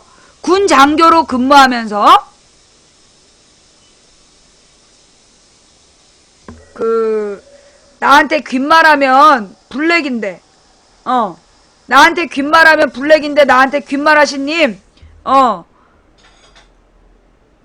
또 한 번 귓말하신 블랙이에요. 이상하게 왜 채팅창에서 귓말이 자꾸만 설정이 돼. 귓말 설정 안 했는데, 허용 안 해놨는데. 예. 자, 하던 얘기 마저 얘기하면, 지금 안전행정부 장관이 누구를 관리하는 자리냐? 아까 누구라 그랬어요? 안전행정부 밑에 뭐가 있다? 경찰청이 있어. 그러면 경찰청이 뭐 하는 사람이야? 경찰들을 책임지는 사람들이야. 그럼 경찰은 뭐 하는 사람이야? 법을 어긴 범인들 잡으러 다니는 게 경찰이야. 그러니까 가장 법을 잘 지켜야 되는 게 경찰이라고. 그런데 그 경찰청 상위 기관이 안행부고, 안행부 장관 후보가 군 장교로 있으면서 석사 박사를 땄어. 경희대 연대라 그러지? 경희대랑 연대에서 석사 박사를 땄다는 거야. 근데 근무지가 지방이었어. 강원도, 경상도, 충청도 이렇게.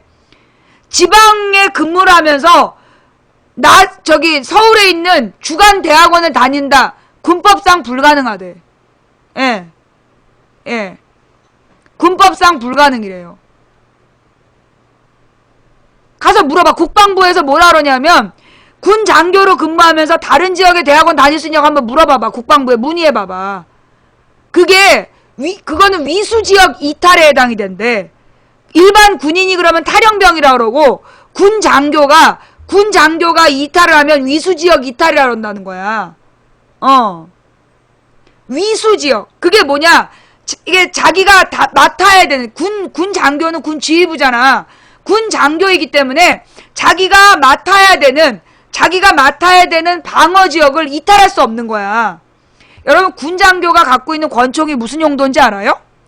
군 장교들이 소위만 돼도 권총을 차요. 근데 이 권총이 무슨 용도인지 알아요? 2가지 용도예요, 권총은. 하나가 자살용이고 하나가 군법회의용이야.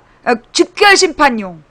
하나가 자살용이고 하나가 즉결심판용인데 자살용이 그러니까 남을 타살하는 용이 아니야. 내가 알고 있는 군사 비밀을 혹시 누설하게 될까봐 그런 위험한 순간이 오면 자살하는 용. 또 하나는 그 전쟁시나 또는 비상시기가 닥쳤을 때 그때 만약에 자기 밑에 있는 하사관이 그러니까 자기 밑에 있는 부하가 그 명령을 어기잖아. 군 비상 상황에서 명령을 거부하면 그때 즉결심판하는 용으로 권총이 있는 거래요. 예. 명령 불복종 부하를 처벌하는 용으로 권총이 있는 건데 그 권총을 찼다는 건 그만큼 뭐란 얘기야? 중요한 역할을 맡았다는 얘기고 군 장교는 그런 역할이라는 거야. 자기가 맡은 지역의 사병들의 목숨이 이 군 장교에게 달려있는 거고 이 문창극에도 거짓말했었잖아. 무보직 상태로 있었기 때문에 자기가 대학원을 다닐 수 있었다. 나중에 그게 거짓말인 게 밝혀졌어요. 그거 알아요? 문창극이가 자기가 대학원 다닐 때 1년 반 동안 무보직 상태였기 때문에 대학원 다녔다 그랬어. 알고 보니까 거짓말이야. 굉장히 중요한 보직에 있었어. 중요한 역할을 맡고 있었으면서 무보직이었다 거짓말까지 한 거야. 문창극이는. 근데 문창극이는 서울에 근무했어. 그런데 얘는 누구냐? 안행부 장관 후보는 서울에 근무한 게 아니라 지방에 근무하면서 서울에 있는 주간대학원을 다닌 거야. 이거는 뭐라고, 그것도 30 몇 개월 동안. 30 몇 개월에 걸쳐서 석사 박사를 땄어. 서민의 자식이 석사 박사 따는 거 굉장히 어려워요. 만약에 서민의 자식이 군 장교로 있으면서 지방에 근무하는 군 장교가 서울의 주간대학원 다닐 수 있는지 한번 국방부에 문의해봐봐. 문의해봐봐. 그게 되냐고. 더 심했다니까? 문창극이보다 더 심해 지금. 안행부 장관 후보가. 조퇴도 안 돼요. 군 장교가 자기 근무 지역을 이탈하면 조퇴도 안 되고 휴가 때가 아니면 안 되는 거야. 1년에 군 장교가 휴가 며칠을 받겠어. 공식적으로 야간 대학원은 몰라도 주간 대학원, 그것도 자기가 근무하는 지역이 아닌 곳의 주간 대학원은 불가능해. 군법상 불가능하다는 거야. 그런 짓을 했단 얘기야. 그러면 이거는요, 여러분, 쟤네 뭐라 그래요? 말만 하면 안보. 말만 하면 군대. 군역을 필한 자에게 가산점을 줘야 된다는 둥, 군인들에게 자부심을 줘야 된다는 둥, 주둥이만 열면 군대 해. 그런데 평민의 자식들은 요 며칠 전에 그저께 우리 조카 친구가 군대를 갔어. 우리 조카 친구가 군대를 가는데 이제 우리 조카도 곧 군대를 가. 군대를 갈 때가 되면 애들이 너무 우울해하는 거야. 거기다가 그저께면 임병장 사태로 막 난리가 아니었잖아. 그때 입대하는 심정이 어땠겠냐고. 그 입대하는 애한테 내가 뭐라 그랬냐면, 우리 조카 친구인데, 여자는 아이를 낳아야 성숙해지고, 남자는 군대를 갔다 와야 성숙해진단다. 이게 왜 그러냐 하면, 여자는 아이를 낳아야 극한의 고통을 경험하는 거고, 남자는 군대를 가서 극한의 고통을 경험한단다. 근데 군대를 갔다 오면 보다 더 성숙하고 훌륭한 인간이 되니까 힘내서 잘 갔다 오라고. 앞으로 내가 네 덕분에 안보 걱정은 안 하겠다. 그러면서 이제 문자를 보내줬어요. 근데 요즘은 군대 갔다 와도 사람이 안 된다며? 요즘은 군대를 갔다 와도 사람이 안 된대. 근데 걔는 좀 특수병을 가. 우리 조카 친구는 특수병을 가는 거라서 어딘지는 말 못하고. 옛날에는 군대 갔다 오면 되게 이제 극한의 고통을 경험하고, 그러니까 뭐냐 하면 이제 군 생활을 하면서 말도 안 되는 일을 겪으면서 그 말도 안 되는 일을 겪고 나서 인내심이 생기는 거야. 그러니까 이 여자가 아이를 낳으면 그 애를 낳는 그 고통이 너무너무나 심해서, 아이를 낳는 고통이 너무너무 심해가지고, 그 고통의 지수로 죽을 수도 있는 거잖아. 근데 그 고통을 참아야 아이가 태어나니까, 여자가 그 아이를 낳는 고통을 겪고 나면, 웬만한 일로는 힘들어하지 않는 그 인내심이 생긴단 말이야. 남자가 군대를 가면 옛날에는 정말 말도 안 되는 기합받고 개고생을 했기 때문에, 군대 갔다 오면 사람 된단 말이 있었어. 근데 지금은 군대 갔다 와도 사람이 안 되고, 왜냐하면 이제 군대 생활이 좋아졌다. 근데 이게요, 이명박 이전에는 군대 내 폭행이라든가 군대 내 왕따 문제라든가 그런 문제가 되게 많이 줄었다는 거야. 그러니까 김대중 노무현 정부 때는 군 상담도 많이 하고, 군 장병들의 사기 개선을 위해서 되게 애쓰고, 그래서 소위 이제 되게 민주적인 군대 운영이 가능했던 거야. 근데 이명박이 된 다음부터 다시 군대 내 폭행이 되게 심해지고, 팬가입해주신 두 분 감사합니다. 이명박이 되면서부터 다시 군대 폭행이 심해지면서, 문제가 되고 있다 그러더라고요. 하여튼, 그러면서, 이 이명박 정부 들어선 다음에, 말로는 군대 그러면서, 실제로 군인들의 상황은 더 안 좋아지는 거야. 그리고 이 이명박 정부 들어서서 군인들 정신교육의 내용이 뭐냐. 지금 우리나라 남한의 군대만으로는 북한군을 이길 수 없다. 그 내용이 중심 정신교육이라는 거야. 2008년부터 12년까지 군대에서 정신교육 받고 나온 애들이 나와서 한 말이 뭐냐면, 군 정신교육의 내용이 우리 지금 대한민국 군대만으로는 북한을 이길 수가 없다. 1대1로 붙으면 진다. 그런 얘기하고, 그래서 미군의 도움이 필요하다. 예. 미군의 도움이 필요하다, 이런 얘기. 그리고 막 그 촛불 집회는 전부 다 종북 빨갱이다. 그런 것만 교육받고 나온다는 거 아니야. 군대에서 그런 선동을 한대요. 그렇게 막 선동한다, 세뇌시킨다, 막 이런 얘기만 하면서. 그죠? 정훈 장교가.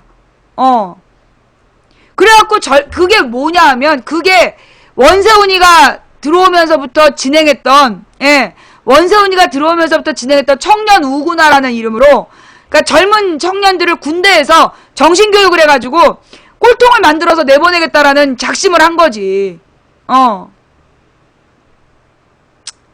박 대통령이 이병기 국정원장 지명자와 김명수 교육부 장관 지명자 등 8명의 인사청문회 요청서를 허락했다. 인사청문회 하겠다는 얘기죠.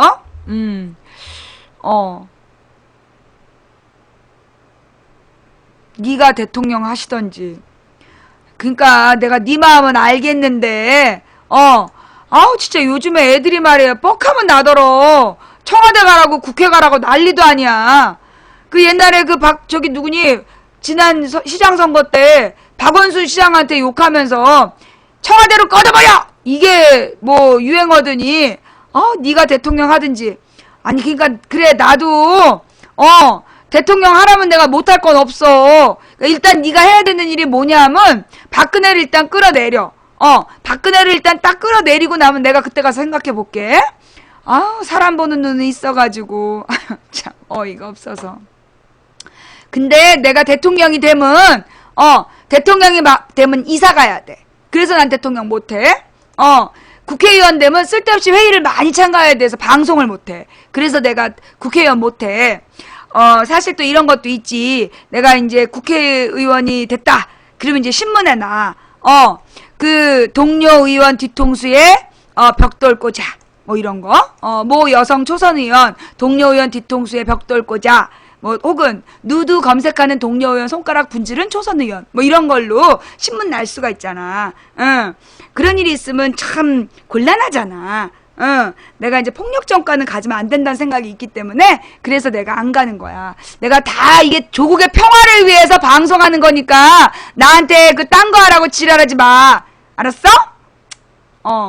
상임위 도중 동료의 눈동자에 벽돌 꽂, 아니 뭐 볼펜 꽂아 뭐 이런 거. 그럼 곤란하겠지?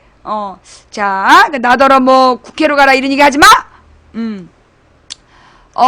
자, 그래서 지금 하던 얘기 마저 하면요. 지금 박근혜 인사참극은 끝나지 않았다. 박근혜 인사참극은 끝나지 않았다. 지금 이제 앞으로 이 청문회가요. 예. 앞으로 이제 이 청문회가 되면 기가 막힌 일들이 많이 나올 거야. 이병기 국정원장 후보 모의 달인, 조작의 달인.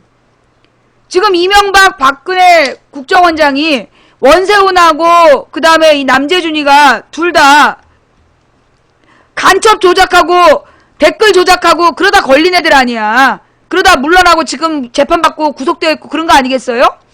근데 이병기 모의 조작, 북풍 조작, 그 다음에 정치자금법 위반. 정치자금으로 뭐 했냐면 이인제더러 여당에 유리하게끔 그 공작을 펴달라고 뇌물 줬다가 걸린 거야. 그랬던 사람을 지금 국정원장 후보로 올린 거라니까? 국정원장 후보로 이병기를 그렇게 올려놨지. 이 공작의 달인? 그러니 앞으로 지금도 원세훈 남재준 시대에도 얼마나 문제가 많았어요? 예. 원세훈 남재준 시대 때도 얼마나 문제가 많았냐고. 그러면 원세훈 남재준 때도 그랬는데 앞으로 이병기 때 뭐 이석기 통진당 사태는 저리 가라가 될 수도 있는 상황이야. 그죠?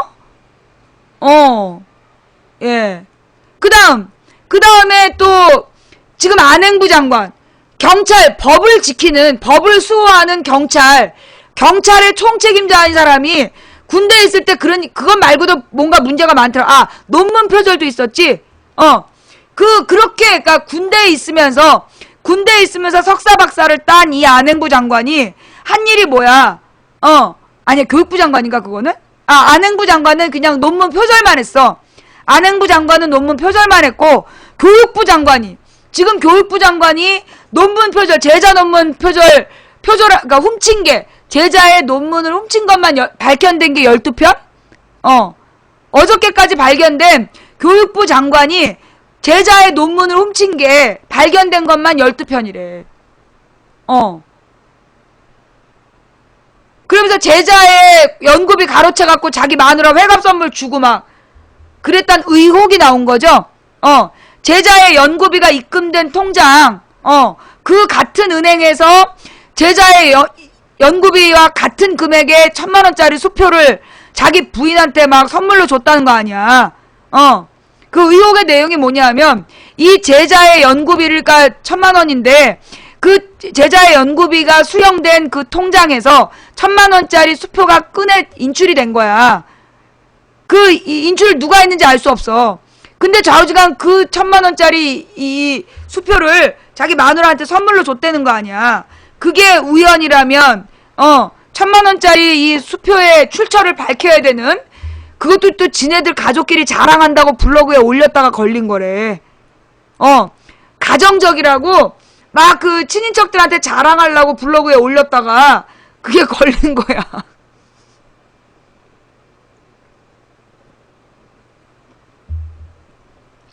제자의 연구비를 가로챈 게 그거 말고도 더 있어요. 내가 그저께 신문에서 1,600 몇십만 원을 제자의 연구비 가로챈 것만 1,600 몇십만 원이라고 봤거든? 지금 최종 얼마야? 그 교육계에서 가장 더티한 놈이 제자의 논문을 가로채서 지 이름으로 발표하는 놈, 두 번째로 더티한 놈이 제자의 연구비 가로채는 놈. 왜냐하면 교수는 교수라는 이유로 프로젝트를 맡아갖고 굉장히 많은 몇억 원을 프로젝트비로 받는데요. 그러면서 자기 그 제자는 정말 몇 년을 고생해갖고 그 돈 1,000만 원 받는 건데 그걸 가로채면 정말 상도동놈이라고 부른다는 거야. 그 교육계에서 가장 더티한 두 개가 제자 논문 가로채갖고 지 이름으로 발표하는 놈, 그 다음에 두 번째로 더티한 놈이 지는 프로젝트로 수억 원씩 받아 챙기면서 몇 년 동안 개고생한 제자 연구비 가로채는 놈, 이런 놈들을 이게 상도동 놈 취급을 한다는 거야. 그런데 지금 교육부 장관 후보가 그런 의혹을 받고 있다는 거 아니에요? 그러니까 이건 박근혜 인사 테러야. 국민과 소통하는 민정수석 자리에 맥주병 검사를 안 치고, 대한민국의 교육을 책임져야 되는 교육문화 수석에다가 논문 절도범을 안 치고, 교육부 장관 후보에게는 제자 연구비와 논문 훔친 절도범을 안 치고, 그 다음에 안행부 장관 후보는 위수지역 이탈범을 안 치고, 정말 이 박근혜 인사 테러는 어디까지 갈 거냐. 자음으로 욕하면 강퇴시키겠어요? 예. 정말 사고만, 정말 이 나라가 정말 쑥대밭인 것 같아. 후원해주신 여러분 모두 감사드립니다. 지금 온 나라가 너무나 쑥대밭이 돼버렸어. 박근혜 정부 1년 6개월이요. 여러분 지금 지난 1년 6개월 생각해보세요. 어마어마하잖아. 그지? 그러면서 맨날 박근혜가 욕먹을 타임에서 여론조사 박근혜 지지율 50% 그러면서 뭉갰었잖아. 그런데 이번에 그 박근혜 여론조사 50%라는 말을 차마 할 수 없는 지경에 이른 거 아니야. 절대 지지층까지 돌아서는 바람에. 예. 정말 그래서 이 박근혜 인사참극은 끝나지 않았는데 그 원인이 뭐냐. 그 원인이 뭐냐에 대해서 진지하게 고민해 봐야 돼요. 예. 지금, 임병장의 문제는 뭐냐 하면 지금 이명박 정부 들어선 다음에 군 기강이 계속 해이해지고 있는 거야. 이명박 정부 들어선 다음에 군 관리가 잘 안 되는 거예요. 그러면서 그 이전 정권에서 만들어놨던 모든 시스템을 무너뜨리다 보니까 실제로 관심사병이라는 건 관심을 가지고 상담도 자주 하고, 내가 옛날에 알고 있기로는 그게 관심사병 제도가 노무현 대통령 때 생겼어. 노무현 대통령 때 그 관심사병 제도가 생겨가지고 혹시 얘가 자살을 할 것 같다 싶으면 그 상관이 이렇게 한 달에 한 번이든가 일주일에 한 번씩 대화를 하고, 그 다음에 한 달에 한 번씩은 더 높은 상관이 상담을 하고 그래. 그런 얘기 들어봤어요?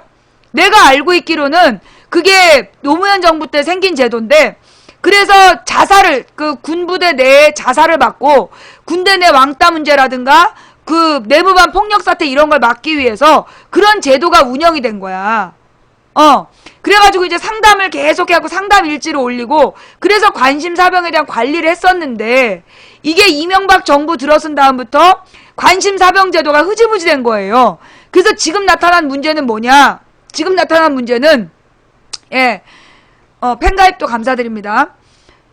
관심사병을 분류하는 기준이 뭐 가난한 집 아이 또는 뭐 그 싱글, 그니까 뭐지, 그 혼자, 그니까 그걸 뭐라 그래, 왜 한부모 가정, 한부모 가정이나 가난한 집 아이나 뭐 이런 애들을 갖다 관심사병으로 분류를 한다는 거야. 한부모 가정, 그 다음에 뭐 성소수자, 가난한 집 아이, 뭐 이런 애들을 갖다가 관심사병으로 분류를 하는데, 그래서 관심사병 숫자는 엄청 많다는 거야. 그런데 그 많은 관심사병에 대한 관심은 없다. 상담도 없고 관리가 안 된대요. 지금 군대에서 관심사병에 대해서 분류만 해놓고 그 관심을 안 둔다는 거야. 도리어 관심사병이라고 분류를 해서 공개를 하는 바람에 왕따가 되고 있다네? 원래 관심사병에 대해서는 군대에서 비밀을 지켜줘야 되는데 관심사병이라는 게 알려지고, 그래서 도리어 왕따가 되고 있다는 거야. 그래서 지금 관심사병 문제가 심각하대요. 낙인 효과가 찍힌다는 거야. 기수열회. 그러니까 이번에 이 그 문제가 된 임병장도 근무를 할 때 병장하고 같은 조로 근무했다는 거잖아. 오늘 나온 얘기가 뭐냐면 근무 일지에 보니까 한 조로 병장이 같이 간 거야. 병장이 같이 갔다는 얘기는 뭐냐면 임병장을 일병 취급했다는 얘기야. 신병 취급. 그러니까 병장으로서 대우를 안 해주고 군대 내에서 얘는 좀 모자란 애다, 이런 취급을 했다는 얘기야. 그래서 이거 근무조는 상관들이 짜는 거잖아. 근데 병장하고 같이 근무했다는 기록이 있다는 거야. 그래서 이게 지금 임병장에 대한 정신적인 폭력이 없었나? 그게 지금 조사를 해봐야 될 내용이라고 그러더라고요. 수1649님을 비롯해서 후원해주신 모든 분들께 감사드리고, 또 팬가입해주신 분들께 더 감사드리고, 지금까지 추천해주신 2149분께 감사드립니다. 아직 지금 보고 있는 3200명 중에, 추천 안 하고 보고 있는 1000명은 알지? 추천했으님 감사드리고요. 지금 3200명 중에 추천한 게 2100명이야. 나머지 1000명 알지? 가장 사랑하는 그녀 혹은 그이와 분가분가 할 때 녹색 설사할지어다 침대에다가 용서가 안 돼. 자, 이 밖에도요. 이 사람도 그냥 넘어가고 있는데 이것도 굉장히 심각한 문제야. 현호석을 쫓아내고 그 자리에 최경환을 앉히겠다는데, 신나는 일상님 감사하고요.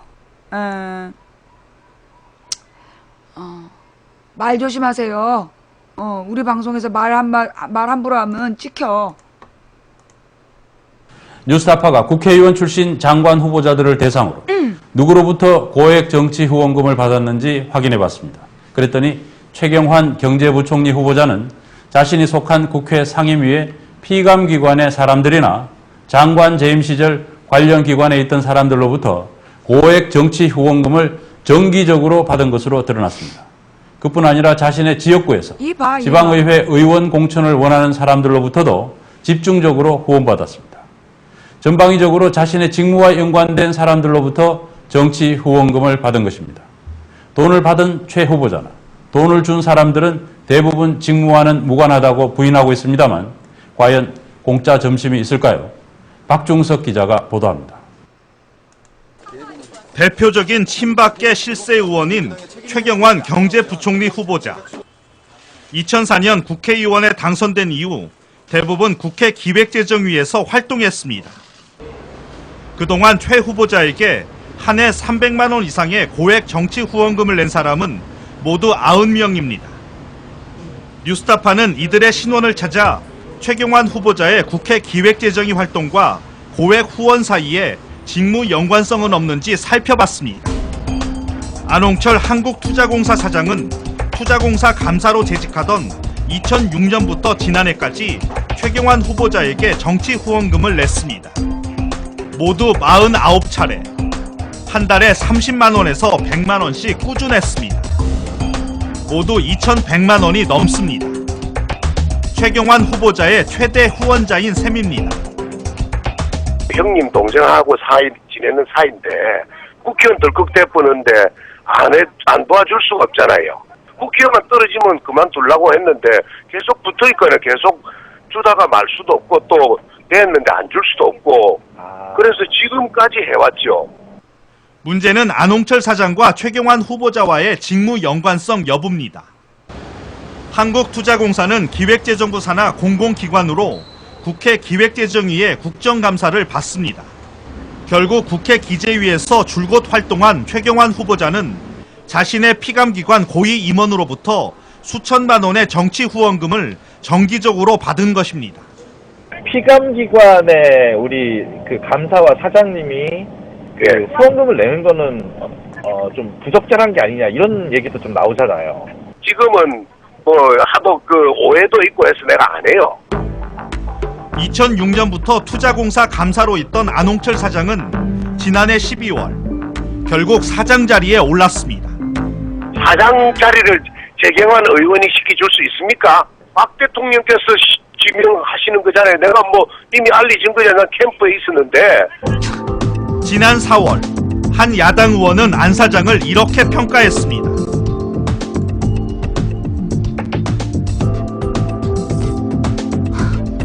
서울 강남에 있는 한국섬유산업연합회입니다. 산업통상자원부의 감사를 받는 유관기관입니다. 여기도 이른바 관피아, 낙하산 논란이 제기되는 곳입니다.